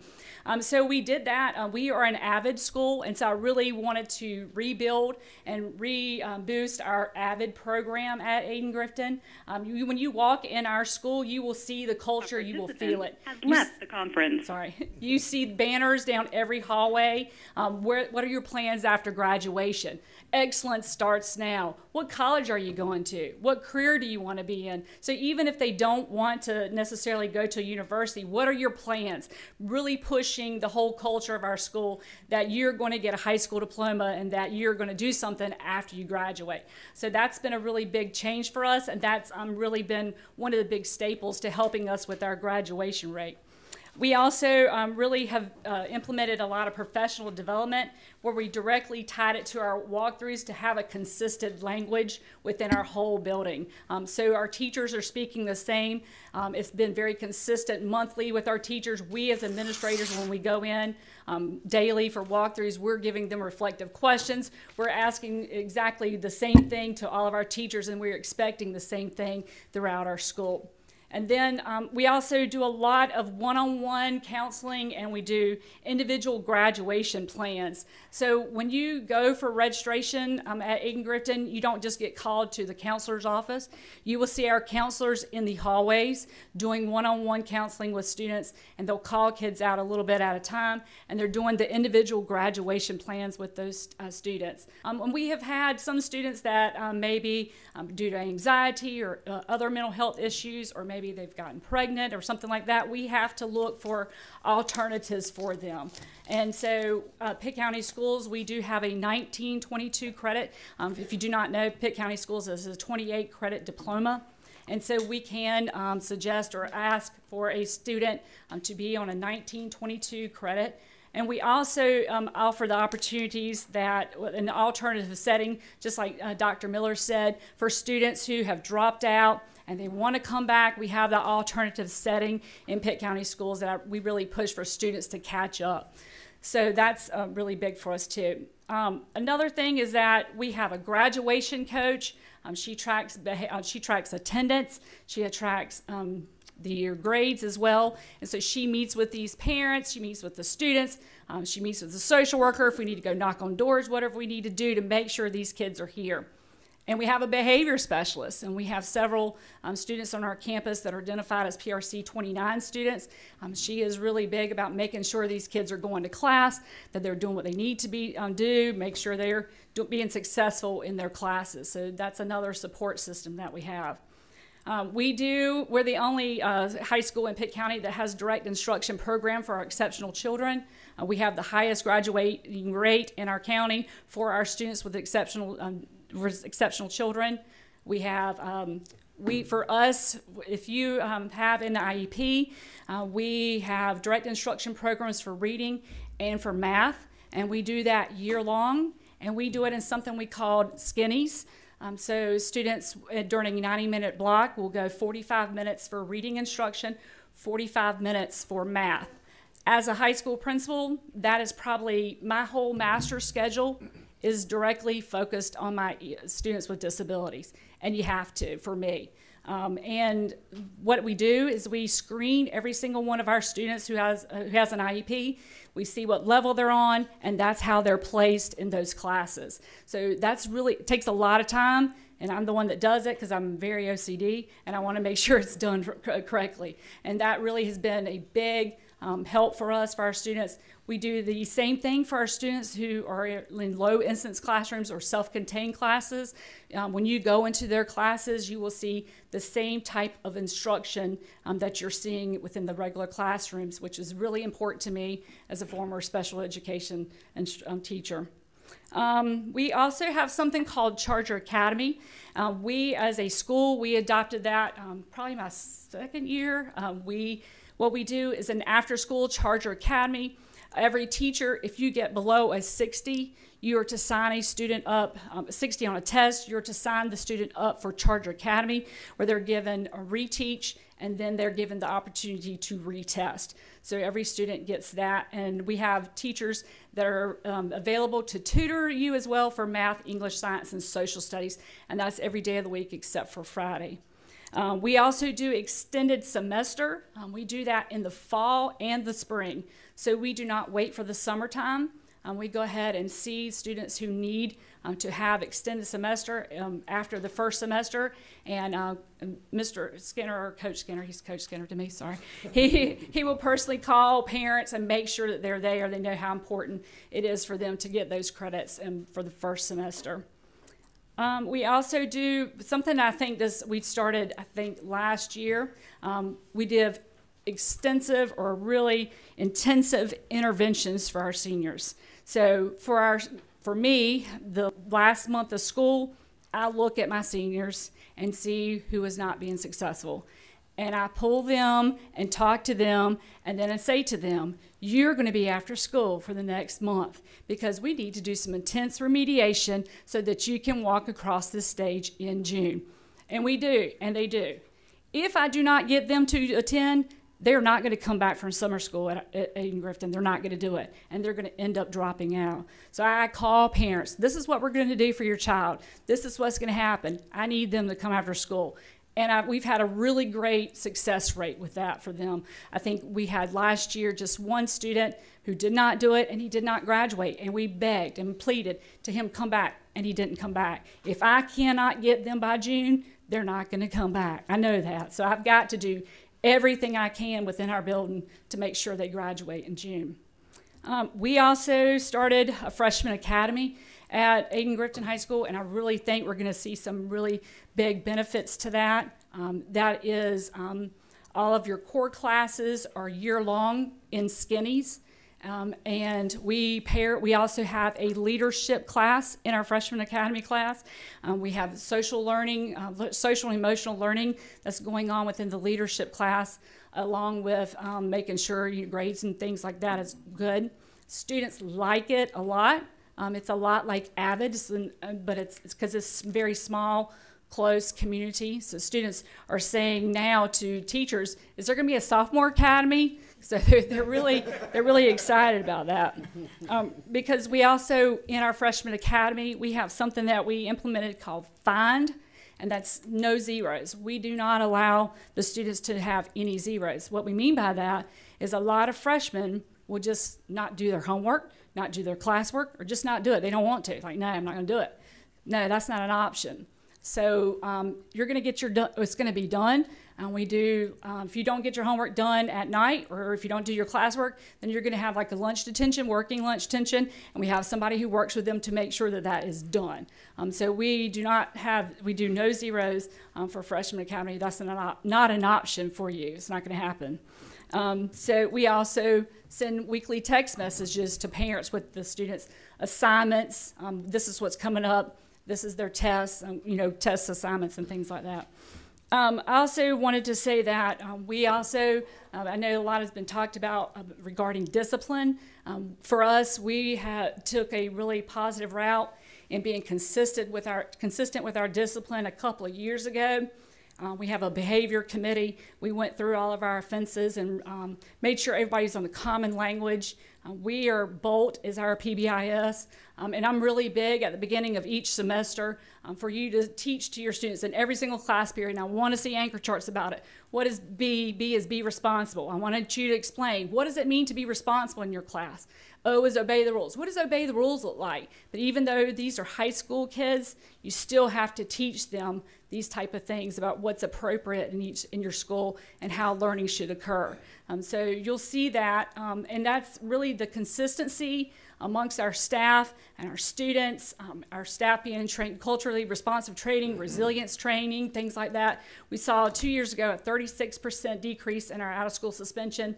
Last year we saw an 18% decrease, and right now we're sitting about a 12% decrease in our out-of-school suspension. So I think that's really, really important. And with that PBIS, we've really, for our county, we've implemented Strive for 5.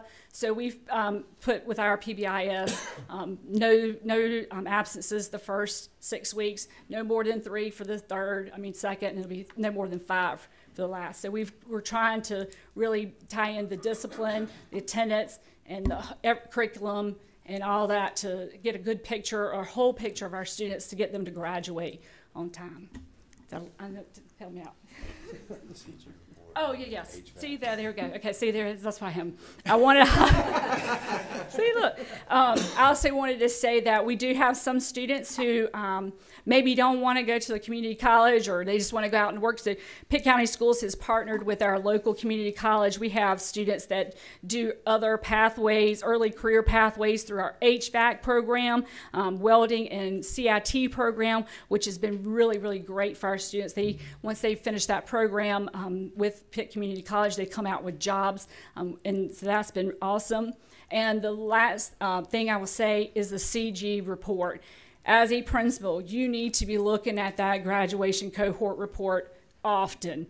And you need to have your great data manager and good registrar that will help you track down these kids that are coming up to you saying that, it says that they dropped out, when that actually they're now homeschooled, or actually they moved to Virginia or something like that. So tracking down those kids. So as a principal, you cannot wait till June for your CG report. You cannot. You need to look at it very often because that's a big impact on your graduation rate as well. So I will say to you, it's not one thing that we do at Aiken-Grifton. It's a combination of lots of things that we do to help our students to be successful and to graduate. Thank you so much. Anyone got any comments or questions at this point? Would it be an overstatement to suggest that active, engaged learners don't have time to misbehave? That is very much correct. That's why I'm very passionate about Freshman Academy, because it's 45-minute block of instruction, and you even should be chunking, is what I tell my teachers, 15 to 20 minutes, because students nowadays, really big with technology, they have the phones and things like that, their attention span is not very long, and so we need to do what we need to do to have that engaged learning. Absolutely. Follow. Go, please. So to echo Mr. Bristow-Smith's comments about the report, making a correlation of the data between students who are on grade level by 5th grade and what happens when they are not. If you look at student performance and suspension data, I'm going to tell you it's going to be directly aligned to one another. After School Alliance did a study about 15 years ago that suggested that students by 5th grade who were not on grade level had a 5-time greater level of suspension and a 5-time greater probability of not graduating from high school. So while I absolutely commend you on the development work, instead of being reactive, you're being proactive, and that is absolutely the cornerstone of your success. If we're looking at that report that we get every year, we should be focusing on what are we doing in grades 3, 4, 5, 6, 7, and 8. Academic achievement absolutely impacts how students behave in the end. If I could interject, one thing I forgot is like you were saying, is in our freshman academy in the leadership class, we also have screened every single one of the freshmen and determined where their weaknesses or where their learning gaps are. And we have tutors that come in and do direct instruction in their leadership class for reading and for math, corrective reading, and VMath is what we're using. So we have tutors that come in every day of the week. We have students in groups based off their level. If the student is not good with constant blends or whatever it may be in high school, we've screened all of our freshmen to see where they are so we can fill in those gaps. Couple more points. We're going to try to wrap it up if we would. And Mr. Ford, I think you had your hand up. Oh, Mr. Ford. Really, really briefly. One is I'm really glad y'all are here because it's super important to lift up the bright spots. I think it's not inspiring just to talk about what's not working. So I'm appreciative of and celebrate your gains that you've made. 2 questions I have. One is, and I may have missed it, and I apologize if you already explained this. Is there any professional development with teachers that you've done? Because, again, when major reforms like this happen, former teacher, I'll be honest, sometimes teachers are resistant or just don't have the training necessarily or the learning to be able to support the new way and new approaches, right? And 2, in addition to the dramatic decreases overall, have you seen any movement between the student subgroups? So we do professional development every month. Coach Skinner is my instructional coach. He is fabulous. It's required. You don't get a choice. You go do your planning period. I tend to make sure the teachers know how important it is. We've done resiliency training. We've done ACEs.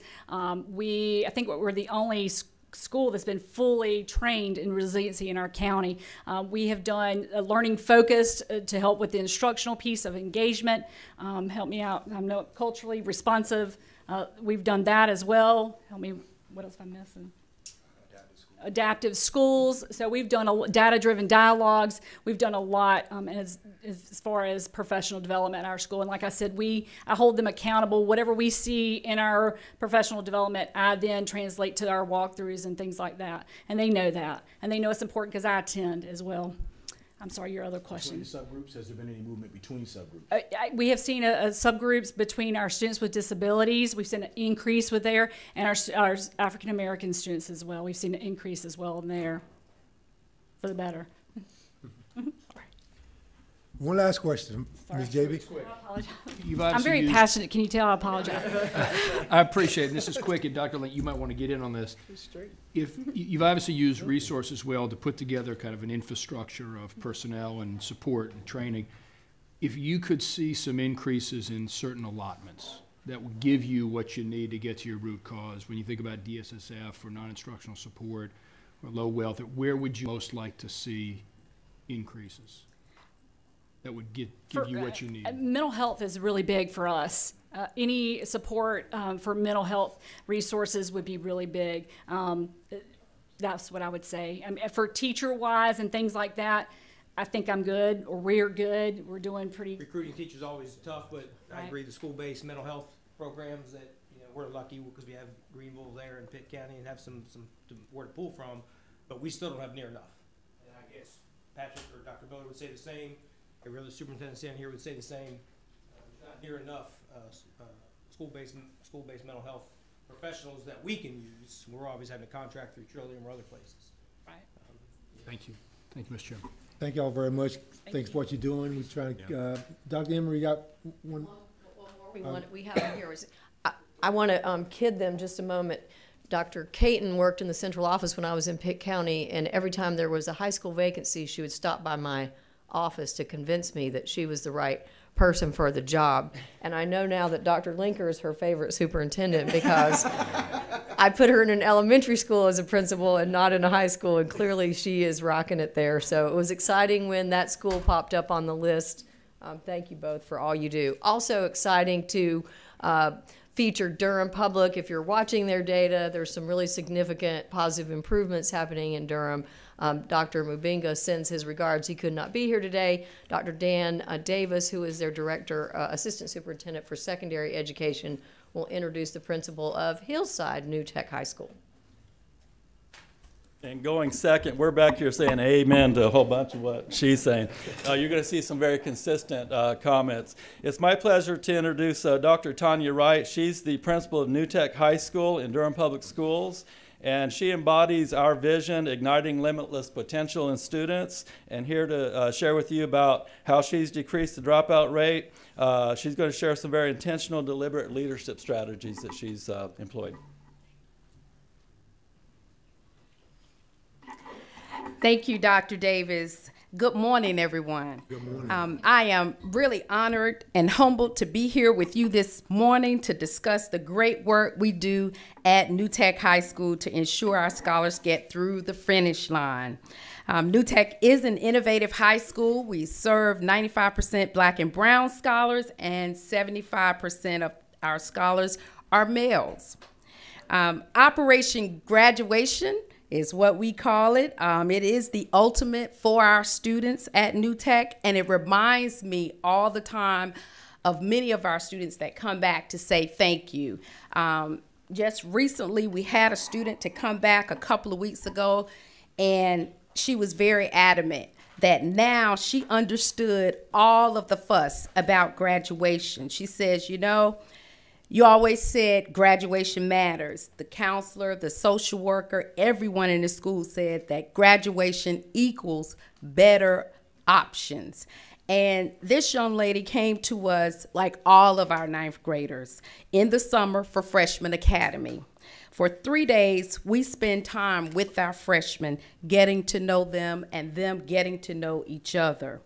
We use this time also for early detection for high-risk students. Students are assessed in math, reading, and also in social and emotional needs. Based on the data that we collect during that time, we make adjustments to schedules because intentional scheduling is everything for our students. We assign students to the adults in the building for advisory. The students that are identified as high risk are also given 4-year plans. The rest of our students are given 4-year plans as well, but they are immediately given those 4-year plans. This young lady was identified as one of our high-risk students. And as she worked and worked and worked through the 4 years, she was pretty much on track, had some good successes, some bumps along the way, but she was on track. Right up to her 12th grade year, second semester, life happened. And all of a sudden, we didn't see her. Attendance became a great issue. We were losing her. And we kept thinking to ourselves as a team, we can't lose her. We gotta find her. We got on Facebook. We did what we needed to do to find her. Went to her home, talked with her and her family. Her mom was sick. At that time, what we found out, this young lady is actually taking care of her family. She has 3 siblings, a mom that's in and out of hospital, and herself. What does she do? Does she really come to school and learn about quadratic equations? Not now. She has to work. So we came up with a plan for recovery for her. In her home, we talked with recovery teachers. We set her up. We have hotspots for students who are, do not have internet. We gave her a laptop. We all went to work. We go to her house, come back to school. We get work. come back, make sure that she was able to get through that finish line. And she was able to do that. As a result, she got a better job, right? What she did not believe at the time was that graduating really, really mattered. She was able to say, it does. She never had an employer even ask her, have you graduated? When she went to find this new job, the employer, during the interview, they talked to her about, have you graduated? And she was able to say yes. She was able to show her diploma. They also informed her, which really blew her away. Once we complete the background check, and part of the background check is to determine whether you graduated or not, then we can move forward with employment. And of course, that happened for her. That was amazing to her. She said to us, I thought you all were just talking. I didn't really think that it mattered. As a result, yes, she got the job. She's making more money, but she also informed us that she had enrolled in Durham Tech in January. We were so thankful. We are so excited about that. And for that reason, Operation Graduation continues to work for us and our students at New Tech. The nuts and bolts of Operation Graduation at New Tech start with change in mindset of the adults in the building. We had to own graduation. There's a saying in our building, everybody graduates every year. We all graduate. We put on our gowns and we graduate. We take ownership, because what we begin to understand is if our students didn't graduate, we didn't graduate. So with that mindset, and it was hard, we did some PD and restorative practice, as well as explicit bias training. That has been very eye-opening for all of us of all colors, and it has helped us. Messaging to our families right from the beginning, even during recruitment, students must graduate. We tell our families, you prepare right now for graduation. Tell your families, we got as many tickets as you need, but we will all have a great meeting on this day. And we talk about that constantly with our families. 4-year plans for our students. Another thing, when they come in, this is your plan for your 4 years, and it's in front of you 4 times a year, every year. Constantly, that plan is in front of them, along with their transcript. We want to keep that in front of them. This is your credit report. Your parents have theirs. Go talk to them about their credit report. This is your credit report. You're going to be talking to them about your credit report. We do that every year, 4 years with our students. Also, aggressive academic progress monitoring. We make sure that during that transcript analysis that we really break down, what does this mean? Your ranking, your GPA, the classes that you're taking, why you're taking what you're taking. We also have progress reports that go out every 3 weeks to our parents. Any student that has a 60 or below, immediately we start talking to parents, and when they drop, immediately you go into recovery. We do not wait. Student supports that we have before school, after school, during lunch tutoring. We also have peer tutoring. It's called lab for us. What we realize is that students today are able to reach students. You know, we have this, I don't really understand this teacher, or I didn't make that connection, but we have our students as well, because like I said, we all graduate. So no matter who it is, if we have a student that we know can help another student and that student is willing, we let that happen, and that has been very successful. Our virtual options, our college courses at Durham Tech has been helpful for our students as well. Mini-mesters, we call them. We have some students who we need to make sure, because the young lady before me said it, and I agree. If I don't get them, for us, it's not even June, it's May. If I can't get them by the end of May, it will not happen. So we do everything we can to make sure that we get them during school. Opportunities for retesting, opportunities for test corrections, opportunities for workshops within the classroom. We set up workshops with teachers, we had PD on how to run workshops in each class. That works well because it's individual, close-knit instruction as opposed to instruction in front of the classroom or to everyone. It's in groups with that teacher in the middle of those groups. And then lastly, close monitoring, record keeping, especially for our transit students. We have students that it just depends on, again, life happens. So they could be here for 3 months, they leave, they come back. We need to know, where did you go? We have a system set up.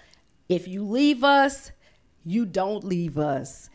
We will call you. We will come and knock. Hey, how you doing? Did you get in that school you said you were going to? We need to know that you are taking your child to the next space so that you can be in school.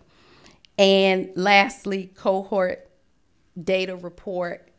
Again, that's so important. You have to constantly keep that in front of you, looking at that and making sure, because it changes. And so just making sure that you know where those students are at all times. Thank you. Are there any questions for me? I'd like to thank you for what you're doing for our children. Thank you very much. Thank you. Chair. Thank you all so much for investing your time here.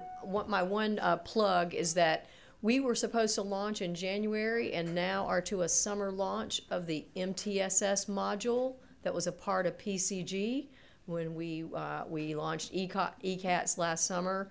Many of the conversations that we've had here about proactive data are in the early warning system that lives inside that module. So we appreciate your continued support of us getting that moving so that our districts have it. What we're looking at now is like looking in the rearview mirror.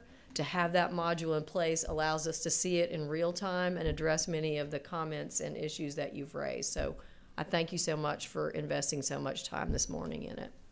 Mr. Chair, that concludes our HRS report. Thank you, Mr. Keenan.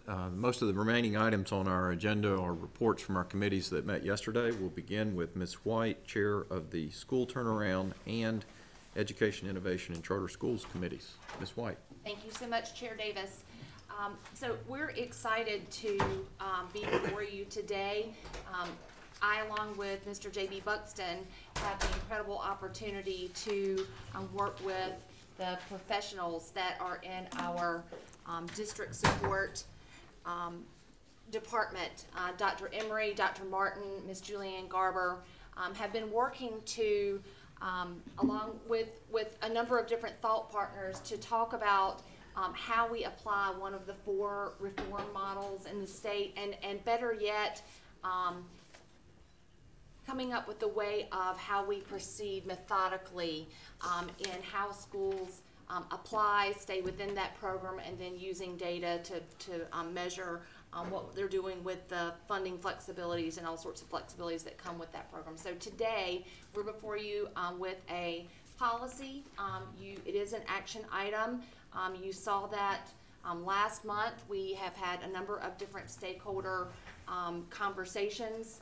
And so I will just see if Dr. Martin wants to come through, or whoever's, let's see. I didn't look. Oh, Ms. Garber. If anybody has questions about this particular policy, again, this is before you for action this month, but we did have an opportunity to walk through that last month. Okay. Very good job. So we'll be asking for approval for that policy when we come to the voting portion of the meeting. If it's okay with the chair, I'll go ahead and move into Education, Innovation, and our charter school report. So yesterday we had an opportunity to hear from NC Virtual about a brand new partnership that's being made available to the states. And this is an opportunity for all of the LEAs within our state to create and use their own teachers to allow more opportunities for online learning so that students can have access to classes that meet their needs in order to continue a path towards graduation. For action items, we came to consensus around Good Charter's request to expand to high school, and through dialogue with board members, it was decided that our motion today is that we allow Good Charter to add a 9th grade and a 10th grade, adding 1 grade at a time as an expansion of their existing K-8 school. At the end of that 10th grade, they'll need to report the CSAB that shows that they would meet the 3 criteria under our charter school policy regarding whether they're financially compliant, they're not low performing, and if at that time they meet all of those requirements, then they can add 11th and 12th. But for our amendment today, or our proposal today, we're allowing them to request a 9th grade and a 10th grade, expanding 1 grade at a time. EICS 2 is a Charlotte Lab School's request to also expand to high school, and they are before us because they had a financial non-compliance issue that has been resolved, but because of that non-compliance, it has to come through the state board. I'm recommending that we also approve Charlotte Lab's expansion to high school. For EICS 3, we have our 2019 charter school application recommendations. We had 6 schools in front of us for recommendation. I'm recommending that we recommend 5 of those 6 for approval for charter school, for a charter, with the exception of Clara Science. For EICS 4, we had a report to the General Assembly with our Career and College Promise and Cooperative Innovative High Schools. We had an opportunity to discuss that last month. For discussion, Hertford County made a request to us to rescind their restart application. There were 3 schools in that rescission. For Granville County and EICS 6, we had Granville County's application for submission. Those 2 items are for discussion. We'll vote on those next month. And then, Mr. Chair, we have 2 consent items on our agenda today. Nash Rocky Mount made a request to us to rescind their restart application, and Guilford County in EICS 8 made an application for us. So we heard those last month. They're on consent this month. That concludes my report. Thank you, Ms. White. Any questions from colleagues? I made one mistake. I should also mention to you that we had a report from Dr. James Ellerby about our innovative school district. Now I'm done. Very good. Any questions from my colleagues on those action or consent items? Mr. Ford. Mr. Chair, I just wanted to again restate for the record, I recuse myself from the vote on EICS 6. Will that be done separate or? That's a discussion item, so. Okay, nothing else to discuss then. All right, thank you very much, Mr. Thanks for being diligent. And now I'll turn to Mr. Buxton, Chair of the Student Learning and Achievement Committee. Thank you, Mr. Chairman, and joined with the SLA committee with Dr. Libby Oxendine, our Vice Chair. 3 actions on first reads, 3 actions, a discussion, and 3 consent items. SLA 1 is the 2020 invitation to submit textbooks for grades 9 through 12 math and CTE. Dr. Fair walked us through that process, and we want action on first read to approve the invitation going out. SLA 2 was a report to the General Assembly. We took a little time to make sure we were up to speed on where CCRG is in the state. This is a report that we would be approving or really just accepting to be sent to the General Assembly. SLA 3 appoints for Governor's School Board of Governors. Let me take a minute, if I could, on this. I've heard from many members on this. As you know, we have 2 nominees for the Region 6 appointment, and we have 1 for the local superintendent representative. I've heard folks, none of you have asked and talked about the local school superintendent, and I'm going to suggest that we go ahead and approve that recommendation for Dr. Bracey. Based on the fact that some of you have interest in one nominee, some of you have interest in a other nominee, and some of us have interest, or some of you have interest in both nominees, I'm going to suggest we defer the Region 6 nominee to April for you to have a chance to look at those resumes a little further and decide what you'd like to do there. And so, Mr. Chairman, my recommendation is that we go ahead and do SLA 3 as Dr. Bracey recommend or approve the local superintendent, and go ahead and move. Mr. Devlin. Yeah. Thank you for offering to move it back. Look, State Board, we've had fights. Like, everyone has seen that over the past 3 years. We've had fights, and really they're things that I have been passionate about, making sure that if there had to be a fight, there had to be a fight. The first one was before I even took office. There was a lawsuit. I was told by a previous member of this board before I entered office that the board would slap a restraining order on me before I took office, and they would make sure I wouldn't be able to do anything. That was a fight that was worth having, because it took 1.5 years, but after that, I now manage the department, and we are unleashing the potential of the staff in the department to make the department a better place. The Read to Achieve funds, that was absolutely a fight worth having. Millions of dollars that was not being utilized for the Read to Achieve program was getting stuck here in Raleigh. I was told by, again, a board member who is no longer on this board, or I wasn't told it, he's on the record, that people should be happy that we weren't spending all the funds. But we now get that out to school districts. We've started Wolfpack Works. We're doing good work with that. All that's to say, I mean, you don't have to worry about me fighting on this one. This is an appointment to a board. There's a state board policy. DPI staff followed the policy. They went out and they found a candidate. They vetted the candidate. They interviewed the candidate. The candidate is expecting to be approved, just like every other process that's ever been done for this board. And all I would ask is consider changing the policy. If at a last minute you have someone else that you'd rather have, it's the state board's discretion. Change the policy so DPI staff doesn't go through all this just to have a last minute resume be the person approved. And it would be nice to apologize to the person who went through the process, who expects to be on this board, if that person doesn't ultimately end up there. But again, this is not something that always drama. we Why need never to go? fight on. So, thank you. Okay. Thank you. And let me make a few more comments. So with all due respect, this is not about you.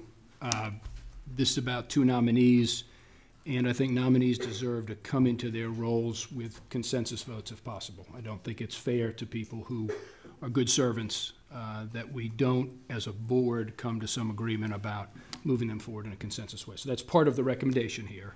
The second one is, I think the policy is pretty clear that the board maintains and appoints. And we have to have a recommendation from you, which we do. And again, if we had good consensus, as the chair, I would recommend moving it.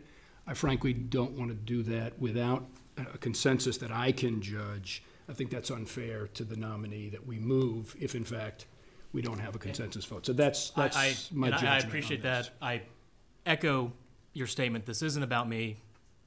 It's not like I mean, I will be honest, I didn't go out personally and find this person. DPI staff did.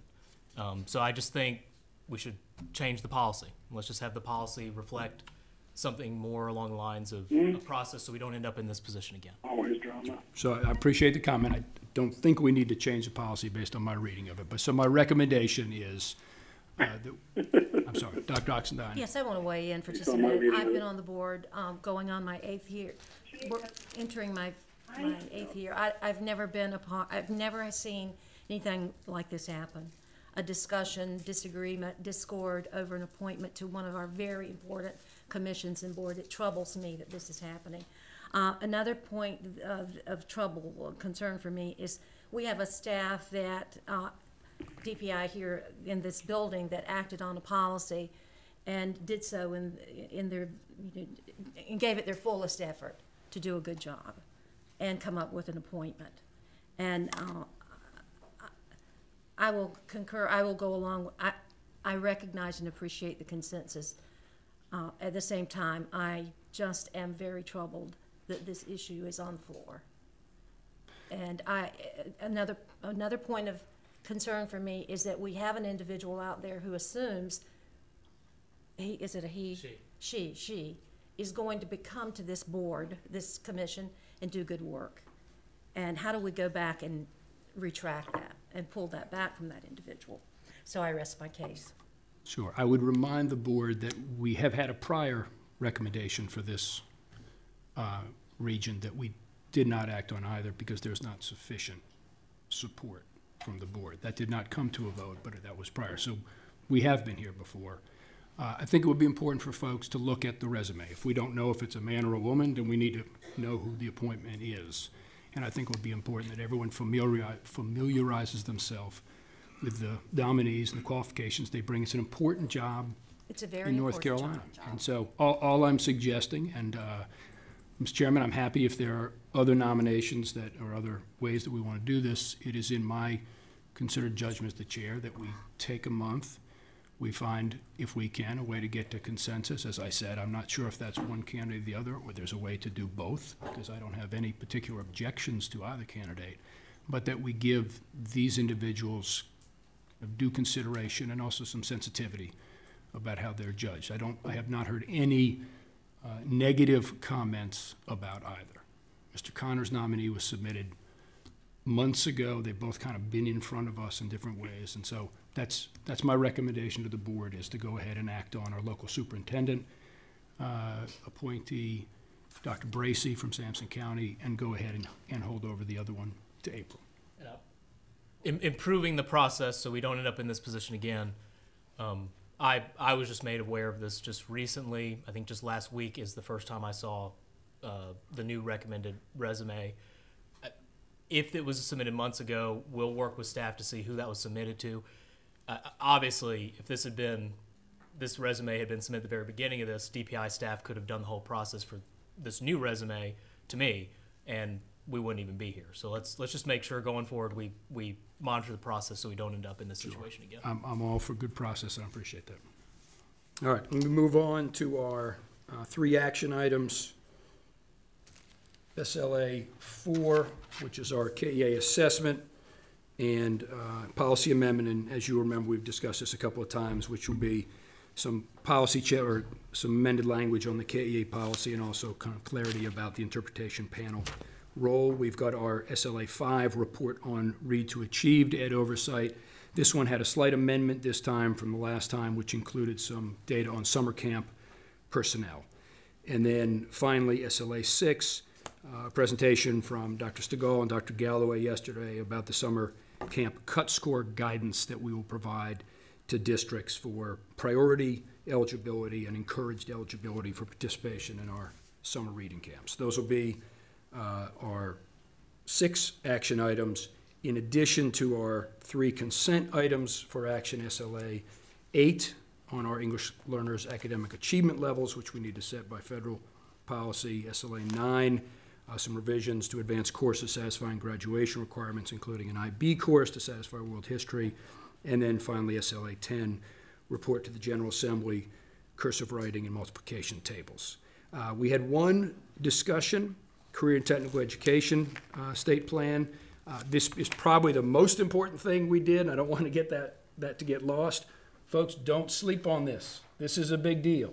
I think the department, together with the community college system, is doing great work to respond to the Perkins reauthorization and the state plan that has new concentrator definition, has career pathways, has career pathway majors, has a new local needs assessment that responds to labor market information. I think this is a new and improved way of doing business in the state to best support our kids as they're trying to figure out and discover their futures. It is a direct support of our 2 million goal by 2030 of advanced degrees and credentials.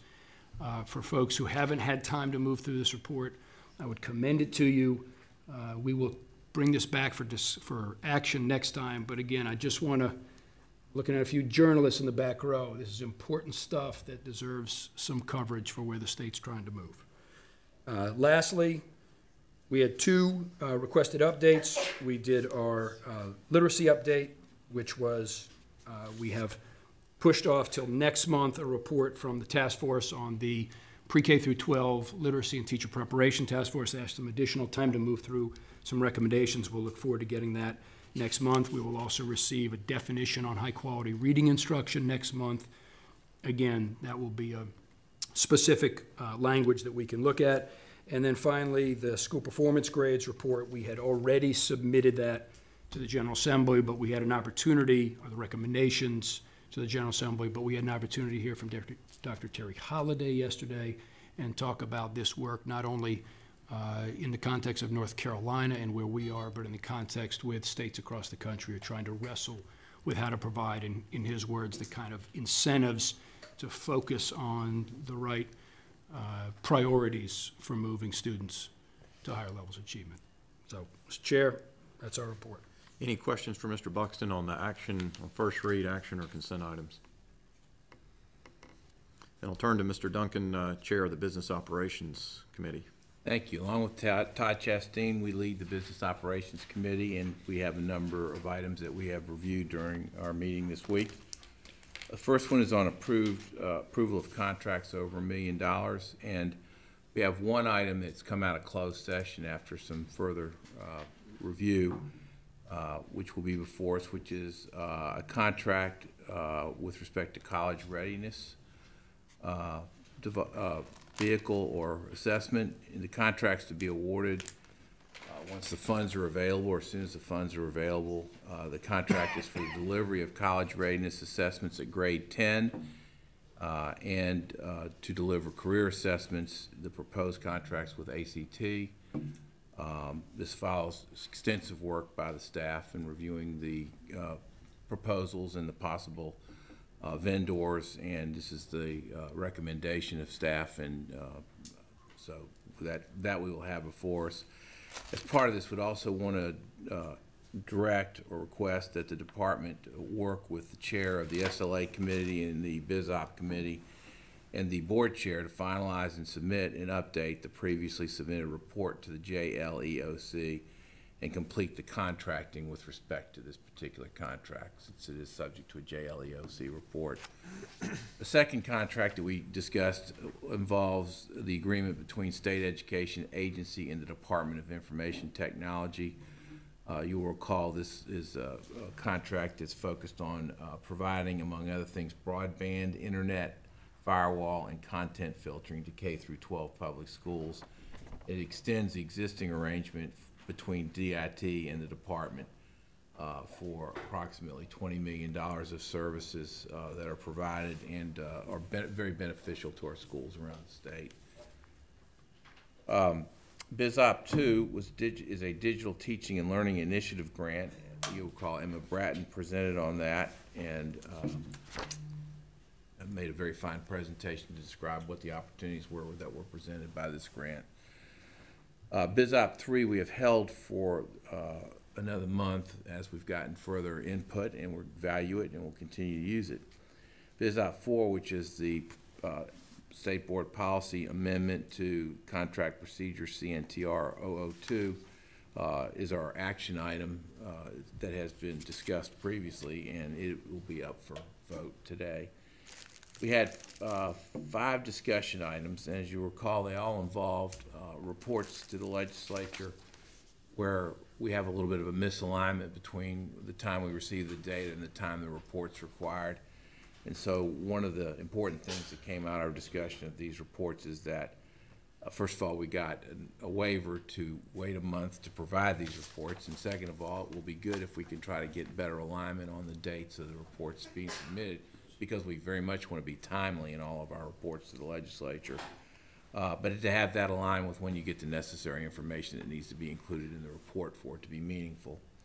So those reports, Mr. Lake presented on the Advanced Placement International Baccalaureate Cambridge International Teacher Bonuses.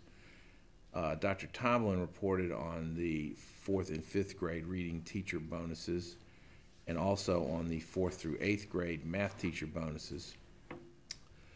Trey Michaels reported, and Kim McDonald reported on the CTE education bonuses, and that led to a very good discussion that we'll have some follow-up on to second JV's point made a moment ago to the importance of the things that are happening in the CT area and how significant they are as we move forward as a state.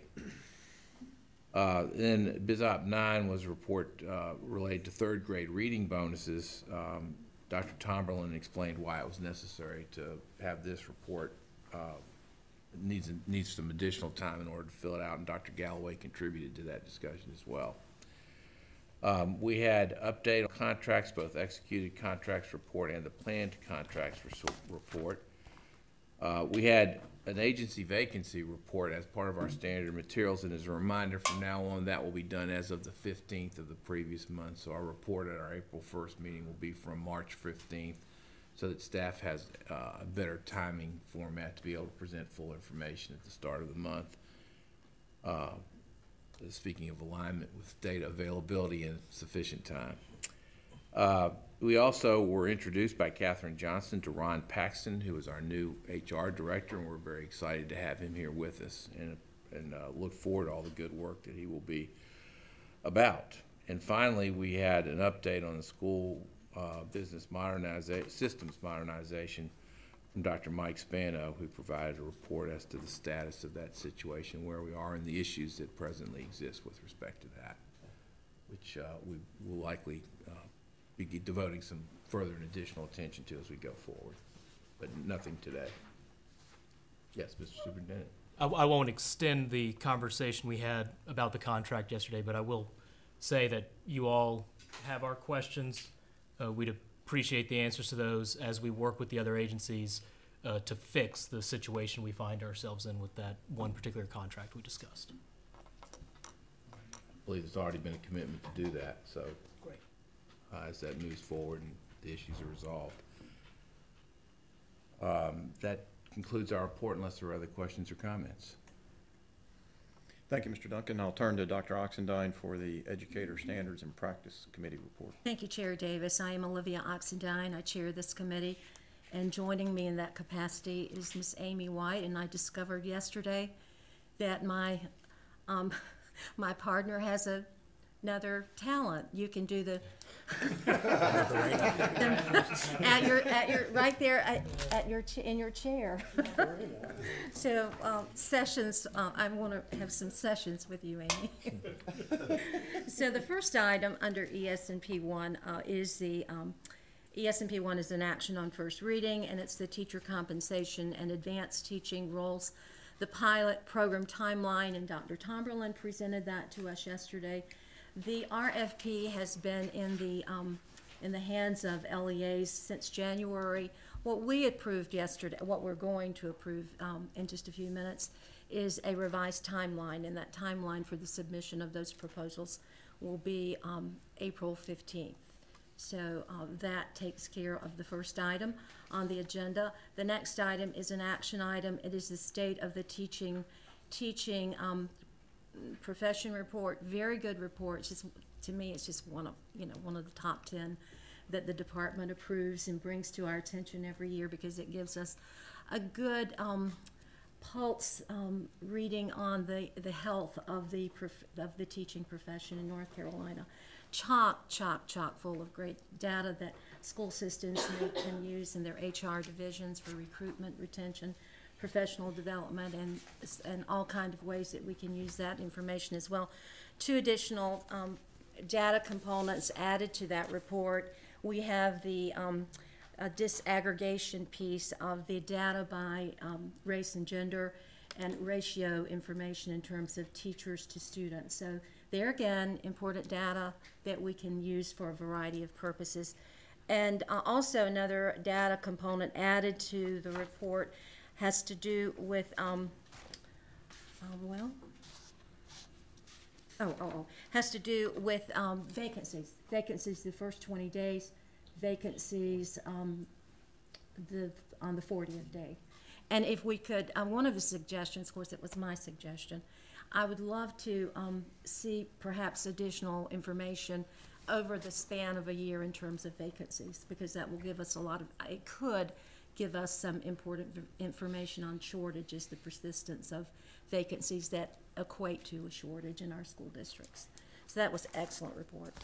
ESMP 3 is the recommendation for teachers with the North Carolina final exams, and that report was presented by Dr. Tomberlin. It contains the model that is going over to the General Assembly. In the report contains 3 pillars, and those pillars are professional practice, instructional practice, and instructional practice is broken into 2 separate categories. One of those categories contains student surveys, and then there's another area. And then the 3rd pillar is student growth. And student growth could be a standardized assessment. It could be the through grade model, which is another way of thinking about formative assessment, or it could be some other type of standardized assessment. Hasn't been determined yet. We heard from several that the practitioners around the table that yes, indeed, teachers, parents, schools, districts, schools and school districts need a way to determine, a standardized, objective way to determine the achievement of students. We also heard that over-reliance on instructional coaches, because instructional coaches are intended to do that, to help teachers, not to evaluate teachers. And over-reliance on instructional coaches moves them from the facilitative, helpful mode into, I don't want to use the word, but I will, kind of a punitive feel about it.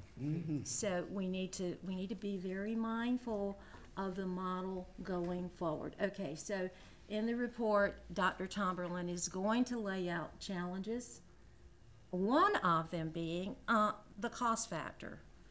And the cost factor will be associated to things like lots of, implementation barriers. Dr. Tomberlin said to a question asked, how long might this take, especially with the validation of things like the student surveys and the development of the instrumentation for the qualitative pieces of the model. And I believe Dr. Tomberlin said something like forever. 5 years. 5 years. So all of that will be presented to the JLEOC, the challenges, and the challenges. But yet, our requirement is to provide an alternative model to replace the NC final exams. Therefore, that report will do that. So our vote today, in just a few minutes, is that we are receiving the report which contains this model. It doesn't mean that we approve the model, but we are approving the report that contains the model. And that is the request that's been asked of us by the JLEOC. The next item is ESMP4, the Educator Preparation Dashboard. Fascinating presentation by Dr. Seiberg. I mean, I've heard about the dashboard, but yesterday we had a chance to see it. It is just going to be tremendous help for our LEAs, our EPPs, and other stakeholders. And I believe that Dr. Seiberg promised to send us a link in a couple of weeks so that we can toy around with it ourselves. And the last item, ESMP 5, is a consent item. This is where this falls under LICN 003. The middle grade science test, Praxis has recommended a change in the cut score from 150 to 152. It will go in effect September of 2020. And that concludes my report. Thank you, Dr. Oxendine. I would add to ESMP 3 that we direct the agency to send the final report through your committee leadership and board leadership before submission to the JLEOC. Sorry. Mr. Chairman? Just one clarifying question. I understand the model we're sending over. I don't understand the direction we're giving the department. Because if we have to have some level of data for teacher effectiveness, not only for teachers, but also for the EPP model, or else we got 12,000 teachers that are prepared by EPPs that don't get reflected. What are we asking the department to do that doesn't take 5 years but gives us data? And are we asking them to develop some kind of through-course assessment or some kind of check-ins? I felt like we had a lot of discussion, but I didn't have any clarity about where we're going. One of the things that we did discuss yesterday, I think Dr. Emery brought forward, and this may not answer your question, but it could be an answer to the General Assembly, is that we will begin working on the model that is going to be contained in the report to the General Assembly. what we're going to do in the interim. Dr. Tomberlin, could you help us in that regard? We will have no data. And this could be a conversation for another meeting. I don't want to prolong this, but I'm not clear I think what the we're asking. reality is that it is what it is. We have no data. So my understanding from what I heard today, heard yesterday, was that we were going to make the request to the JLEOC that we allow some kind of assessment to remain in place while we work on a model, a more robust model for measuring effectiveness. Into Vice Chair Duncan's recommendation that we not call it the North Carolina final exams, but call it some kind of assessment in those core subjects, that we could maintain the information required for both the EPP accountability model and teacher growth and school growth. That information be maintained while we work on a more robust model for measuring teacher effectiveness. It would be helpful if I'm not understanding what I'm going to say to the JL. If that's not the right thing that I would say to the JLEOC. Mr. Duncan's comment stand for himself. I did not hear him say, do the same thing, just don't call it final exams. I want to make sure he's not characterized as I thought the recommendation was, let's not call it the North Carolina final exam, but recognize the need for some kind of objective statewide assessment. That sounds different than what you just said. I'm sorry. I didn't mean to characterize it any other way. I do want to just be clear with our legislative partners that we understand their direction in the state law. We just also have a significant need for some kind of assessment of student learning that may look like check-ins, and I'm not sure we have state law guidance on that. I'm thinking that, in fact, and superintendent may have a view on this, that is in the purview of the board and the department to make sure we're assessing student learning for the EPP model and otherwise. We cannot have a final exam as it was previously implemented, but we have to have something to carry out a number of other statutory requirements. So this is why I'm trying to seek some clarity so that you're not wondering where our board is on this. I think we got to have something. I don't know that we need to ask permission for what that is. They've just told us don't have final exams. I don't. Why do you think that we have to have something? I mean, and I agree with you. I feel like we're at a loss. We're just kind of hanging out here in terms of not having data, any kind of student achievement data on our middle grades and high school students in those areas that at one time had a North Carolina final exam. But I don't know that the General Assembly has said for us to do something this year.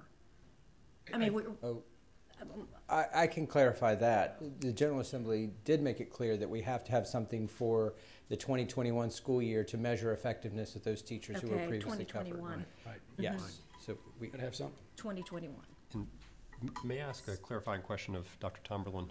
And this has to do with the standards revisions in the social studies curriculum. In your reading of the statutes and the mandates from the legislature, you indicated that we had to have some way of measuring teacher effectiveness for teachers who previously taught an NCFE course.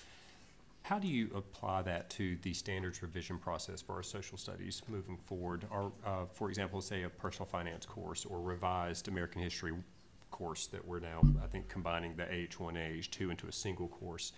Is it your read that we also have to have some teacher effectiveness model in place for those courses that are starting in fall of 2020?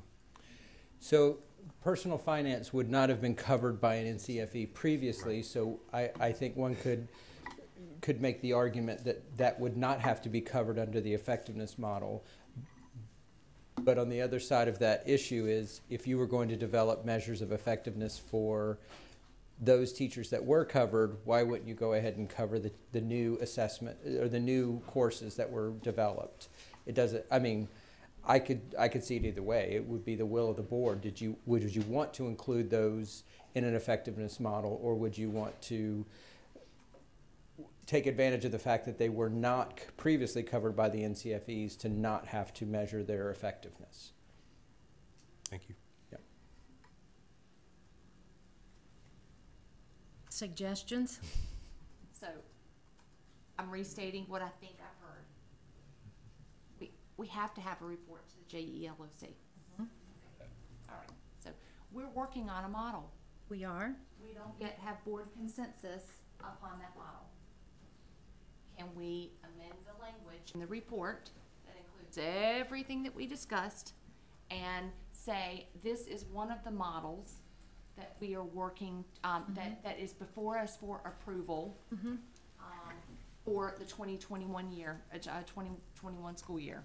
Well, and that suggests that between now and whatever the timeline for approval would be, that we would have something that has board approval. Yes, yes. And I think that's exactly the direction we're going, except we haven't added that we will have something prepared by 2021. That's the issue, yeah. And so that seems to be a direction we could take, Dr. Tomberlin. So let me make sure I understand, not to belabor the point. The recommendation would include the things that we have discussed. Great. So let me just go ahead and read the statute for everyone. It's very short. And so beginning with the 2021 school year, the State Board of Education shall eliminate the use of the North Carolina Final Exam as part of the statewide testing program to assess teacher performance and professional growth. The North Carolina Final Exam shall not be administered as part of the statewide testing program for any other purpose.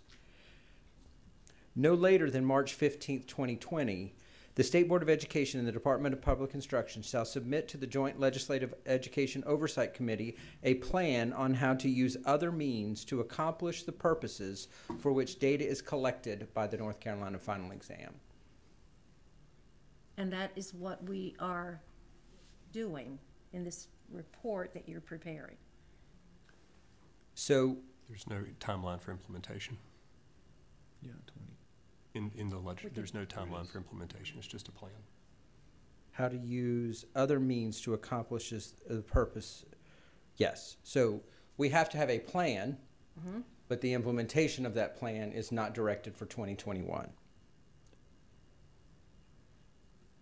So if we add 2021 in the report that you are preparing to present, then we are in line with the statute. That means that we, over the next several months, we're going to have to come up with some way to achieve what the North Carolina Final Exams achieved in terms of student growth information.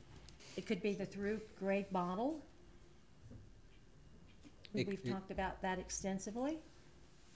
I think to Mr. Bristow-Smith's point, the plan is required by March 15th, not the implementation by 2021.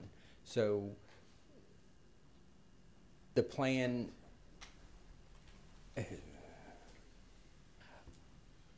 I think the question at hand is what is the plan? Is the plan to implement the model that's put forward? Is it to incorporate one of the recommendations one of the recommendations for replacing student growth?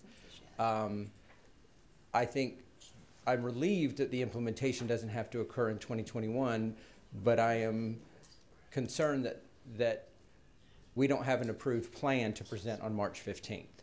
Can I say though, I don't know that the language gives us more time.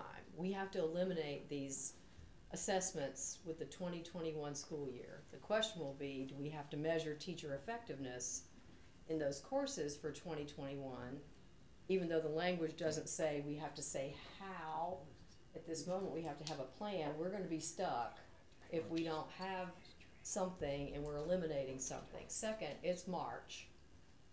Whatever we're going to do, if it's different, we cannot wait. Folks are going to administer these at the end of first semester, and they're planning that and scheduling, and the rollout of this takes time and months. And so I don't mean to be the voice of anxiety here, but I think we need to decide what we're going to do, because I don't think this language abdicates us of our responsibility to measure teacher effectiveness. I don't think that we're going to solve it, though, here in between the podium and this table right now. So we move forward. Are we good to move forward with presenting this report to the General Assembly with the model, with the proposed model that you presented to us yesterday? I think that's where we can agree that that's the direction we're going to take. And that's what I'm seeking clarification on, is the model presented yesterday the plan? And if that is the plan, then the implementation, I suppose, could wait. So we are able to implement that model with fidelity. But it seems to me I have to recommend a plan. At this point, it's the only plan we have. But it's not a plan to implement in the 2020-21 school year when I think we're required to gather effectiveness data. So I recall from our conversation yesterday, our proposal was the model you presented is our long-term approach. In the interim, while we develop that plan, we recommend a continued use of some standard assessment to capture student growth in information. But we That don't is very call helpful, it North thank you. Carolina final exams. But not the North Carolina final exams, right? Right. Okay. All right. So, does everybody understand where we're headed on this? So, yes. So let's try it again. So the motion for ES&P 3 is that we will recommend the model that Dr. Tomberlin presented to us has yesterday left the conference. as our long-term plan. In the interim, while we're developing that plan, we recommend continued use of a standard assessment.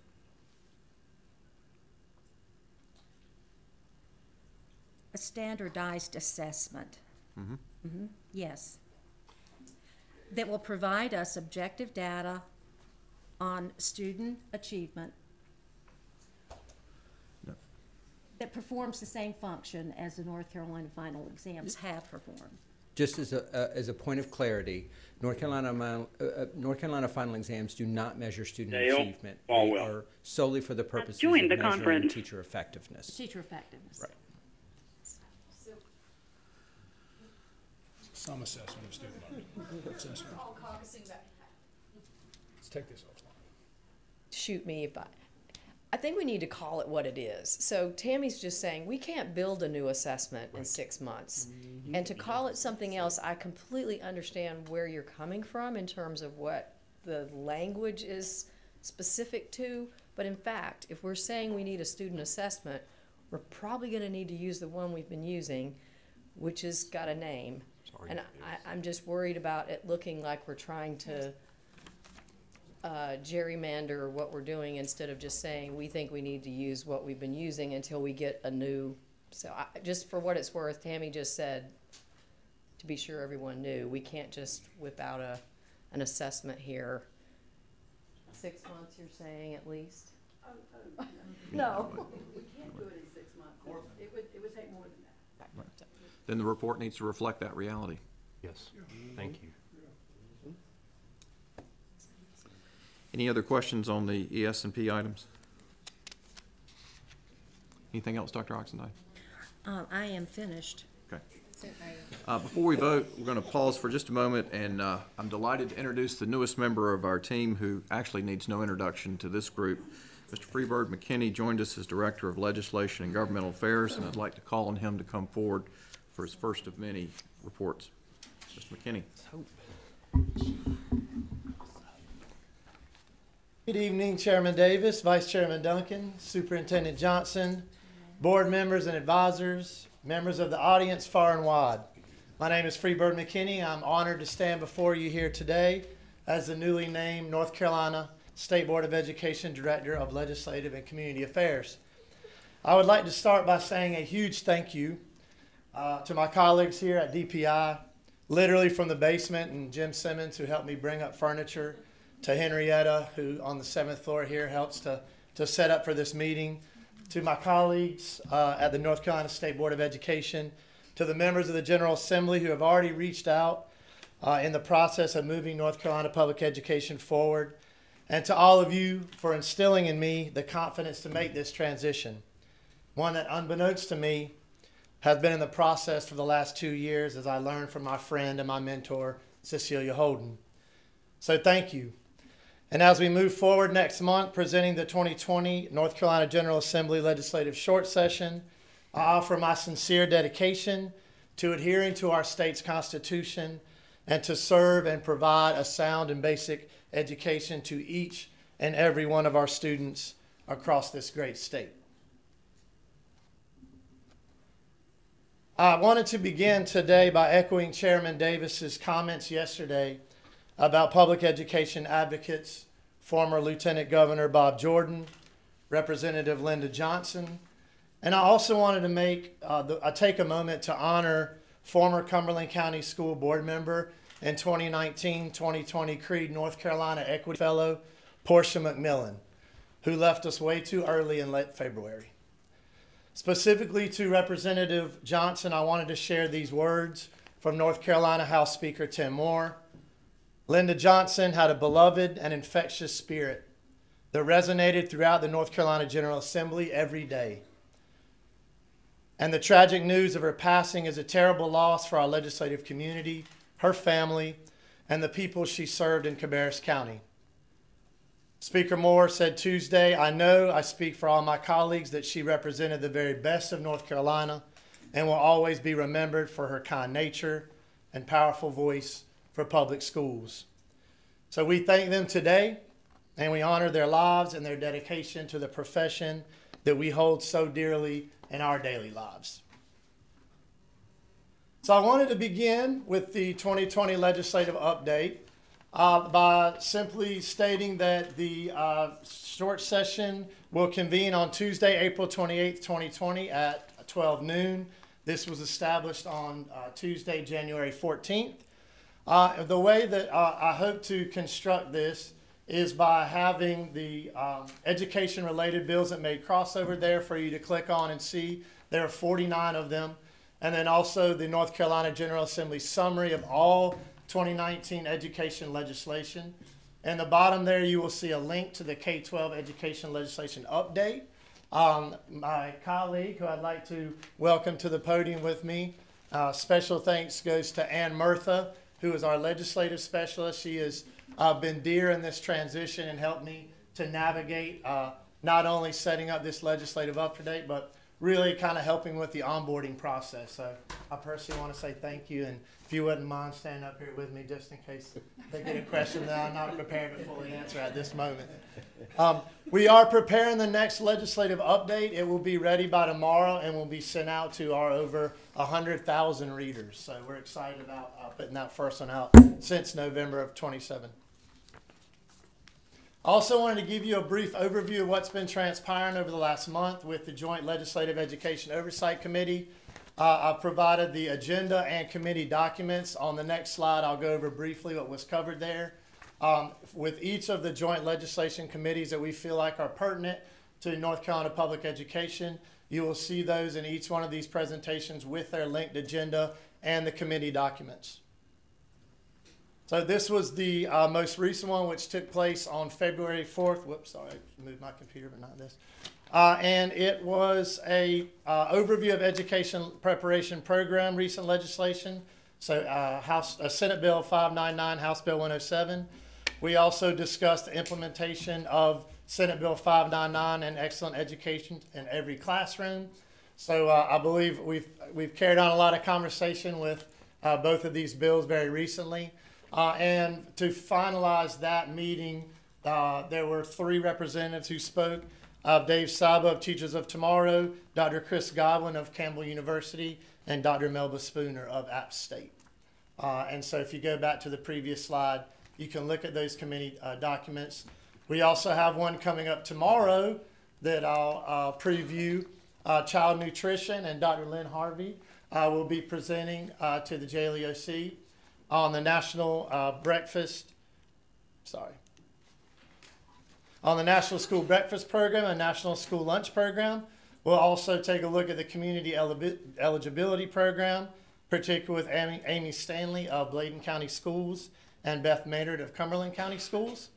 And then my colleague and good friend Julie Pittman will also be there representing No Kid Hungry North Carolina. Yesterday, Dr. Michaels gave an unbelievable presentation on the Perkins 5 authorization and the CTE program. That will also be presented there tomorrow.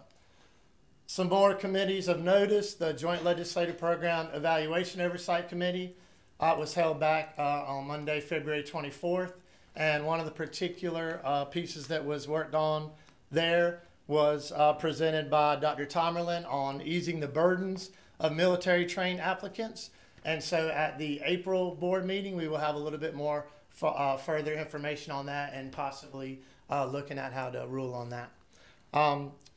There was also introduced legislation, PED oversight, school calendar flexibility, and military licensure bill drafts.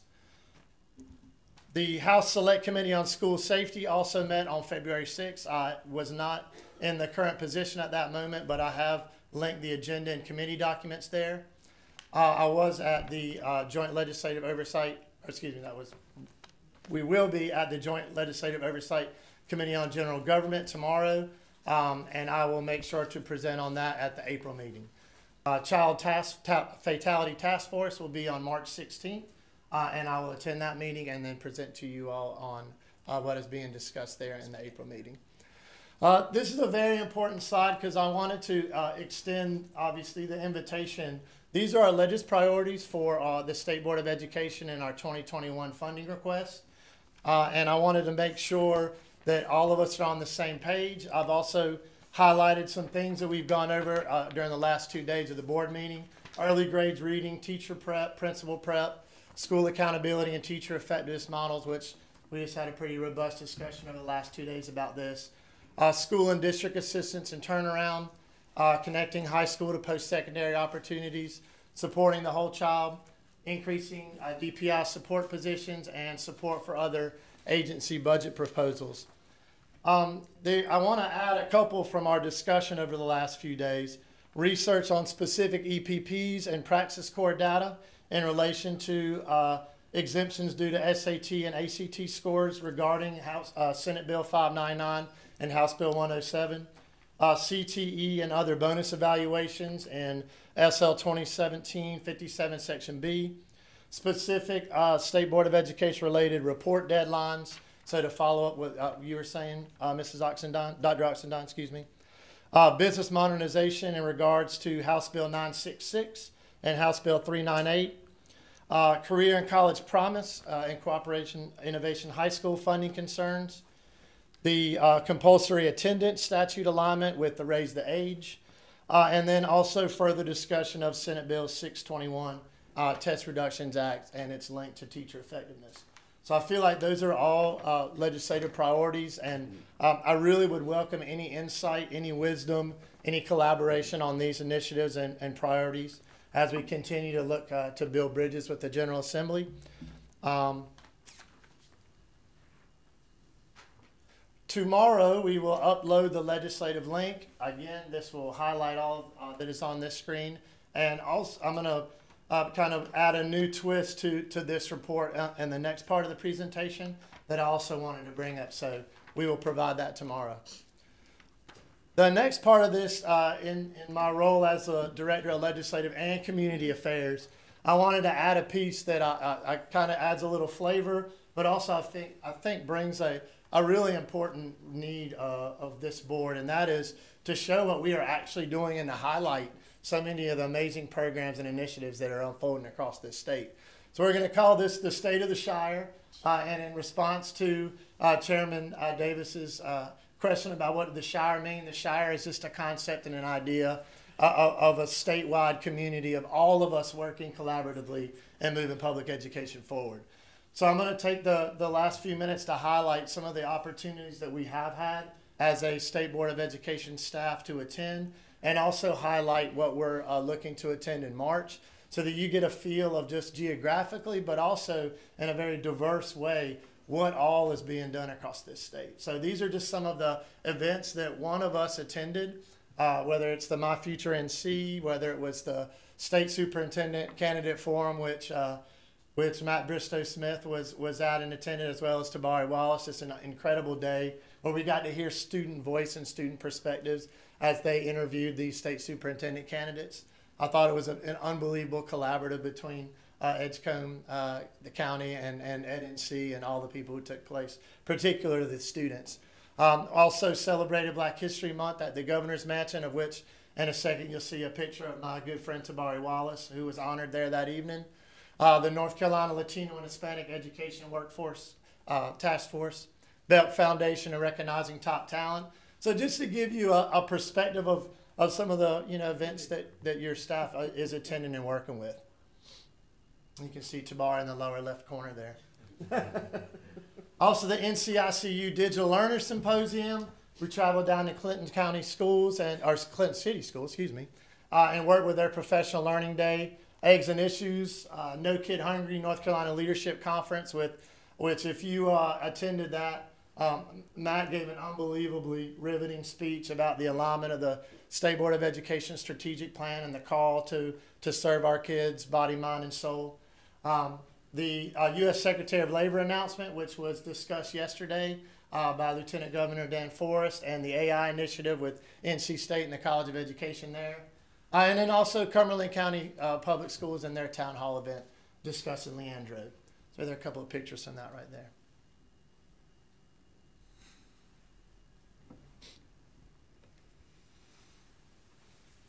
Don't forget to see Dr. Townsend Smith there representing. I just want to.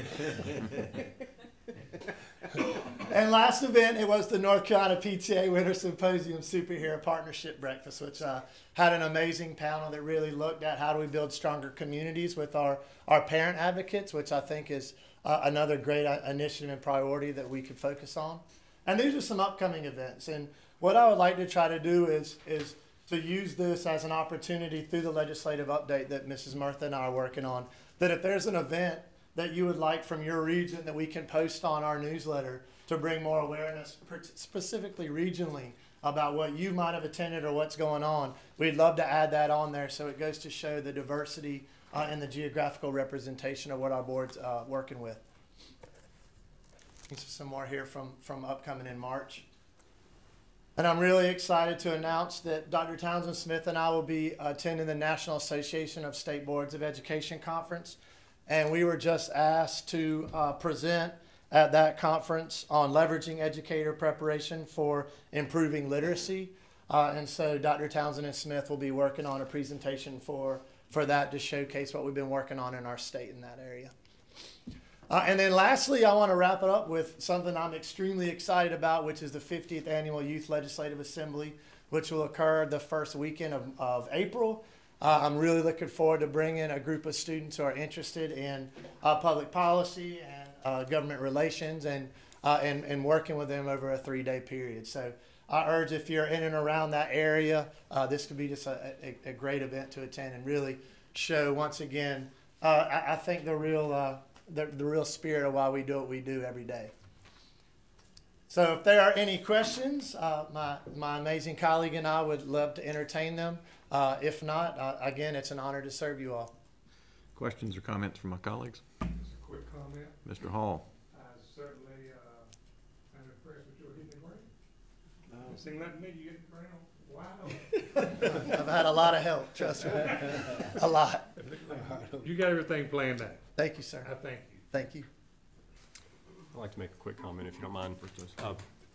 I have an increasing appreciation for this particular moment in North Carolina's education history, this amazing coalescence of events, not just the release of the West Ed report, but increasing emphasis on equity as a key priority for our 5-year strategic plan. So many elements coming together that I think they bode optimism, and there's it's kind of a moral imperative that I think we all feel moving forward over the next 12 to 18 months. I just really feel like there's this generational opportunity in front of us. And I think part of that is just personified by Freebird McKinney as an educator who's in the role of legislative director and community outreach director, working between this entity, the State Board of Education, and our General Assembly partners. If there's anything I think that would be positive for North Carolina's public education, it would be that the state board, the state superintendent, the governor, and the General Assembly are able to build bridges between one another so that we can really truly present a unified vision for public education that trickles down and benefits our most needy students in districts where there may not be those kinds of advocates. So Freebird McKinney, you personify some of that for us in this role as an educator who has taken on this new mantle and this new charge, and I just want to thank you for that. It will take a shire. It will take all of us. It will. Mr. Wallace. I would think shire translates into village. That's what I'm used to on the east side. But I just wanted to, that was a reverse code switch is what that was. But I do want to say I've been privileged to be a part of this board for a year and a half now. And like I say, once you go back across Smithfield and go over to the water, you really don't hear a lot of what the good that this board does. And I've just happened to witness it. And to see Freebird sit up there and do an illustration of the good of what we do. He just went all the way across and he listed it. And I know I work in a school, I'm a principal, and every superintendent in here can understand what I'm about to say. If you do not tell your story, somebody will tell it for you. Okay, and it's not going to be usually in a positive light because you usually don't hear the good in things. So I'm just elated and proud, my friend, to see what you've accomplished. And like you said, hit the ground running and keep running and keep moving forward. Congratulations, my brother. Yes, sir. Mr. Ford. So I'm just going to take a point of personal privilege just to say I have nothing else to contribute of any substance other than just to tell you, Freebird, I'm exceptionally proud of you, man. Thanks, man. As a teacher, as a former teacher of the year, to watch what this program in the state has spawned in terms of leadership, the permanence of leadership, and then the shaping of the future of this institution. I can't overstate the significance of the amount of talent that's already here in the state. And when individuals are given a platform, what they can do with it. I think you exemplify that, man. And so I'm over here beaming with pride as a former state teacher of the year to watch you up there and to know that like you're actually just beginning. And so to lock arms with you in this work just gives me an incredible amount of hope. I'm grateful for you, man. And so just want to tell you I'm proud of you. Thank you. We do it together. Absolutely. Well, Mr. McKinney and Ms. Murtha, we appreciate both of your efforts on what you've done for us and our students in the past and what you will do in the future. We're glad we're on the same team. Thank you. Thank you, Chairman. All right. So, board members, we will now move to voting on any items requiring action from your committee reports. A thorough discussion and report was provided on each item, including any respective consent items. Remind us that any item on the consent agenda is primarily not complex and may have come to the board for discussion in a prior month. And I note also that board members have seen these consent agenda items for at least a week. So at this time, I ask if there's a request to remove any item from the consent action or action on first reading items to be voted separately. Hearing none, I ask for a motion to approve the following items: the February 5th through 6th, 2020 meeting minutes, February 14, 2020 meeting minutes, and the following items. Turn 1 from our school and district turnaround committee, ES&P 1 through 3 and 5, EICS 1 through 4 with on EICS 3, the motion is to approve 5 of the 6 recommended schools, but not approve Clara Science. EICS 7 and 8, SLA 1 through 6, and 8 through 10, and BizOp 1, 2, and 4. And the contract for the College and Career Readiness Assessment. It's part of BizOp 1. Thank you, as part of BizOp 1. Any questions on those items? Is there a motion? So moved. Motion by Dr. Oxendine. Is there a second? Second by Mr. Ford. Any discussion? Dr. Townsend Smith, will you call the roll? Mr. Buxton? Yes. Yes. Yes. Mr. Keenan? Yes. Mr. Hall? Yes. Dr. Tipton-Rogers? Yes. Ms. White? Yes. Mr. Chastain? Yes. Mr. Ford? Yes. President Farwell? Lieutenant Governor? Yes. Yes. Motion carries. Dan has joined the conference. Thank you to all staff and presenters for this March 5th, 2020 meeting. Board members, that concludes our committee meetings for the day. I'll remind all members that our next spring planning and work session is May 5th through 7th. It'll be a time where we intentionally engage with our partners to ensure we're meeting the goals and objectives and initiatives outlined in our strategic plan. The session will be hosted here at our at DPI, and we look forward to everyone being in attendance and with continued engagement from our partners in this work. Seeing that we have no other new business items, I ask for a motion to adjourn the March 5th State Board of Education meeting. Motion by Mr. Keenan, second. Second by Ms. White. Dr. Townsend Smith. Yes, sir. Mr. Buxton? Yes. Yes. Yes. Mr. Hall? Dr. Tipton Rogers? Yes. Ms. White? Yes. Mr. Chastain? Yes. Mr. Ford? Yes. Lieutenant Governor? Yes. Vice Chair Duncan? Yes. Chair Davis? Yes. We are adjourned. Staff work, all right. Dan?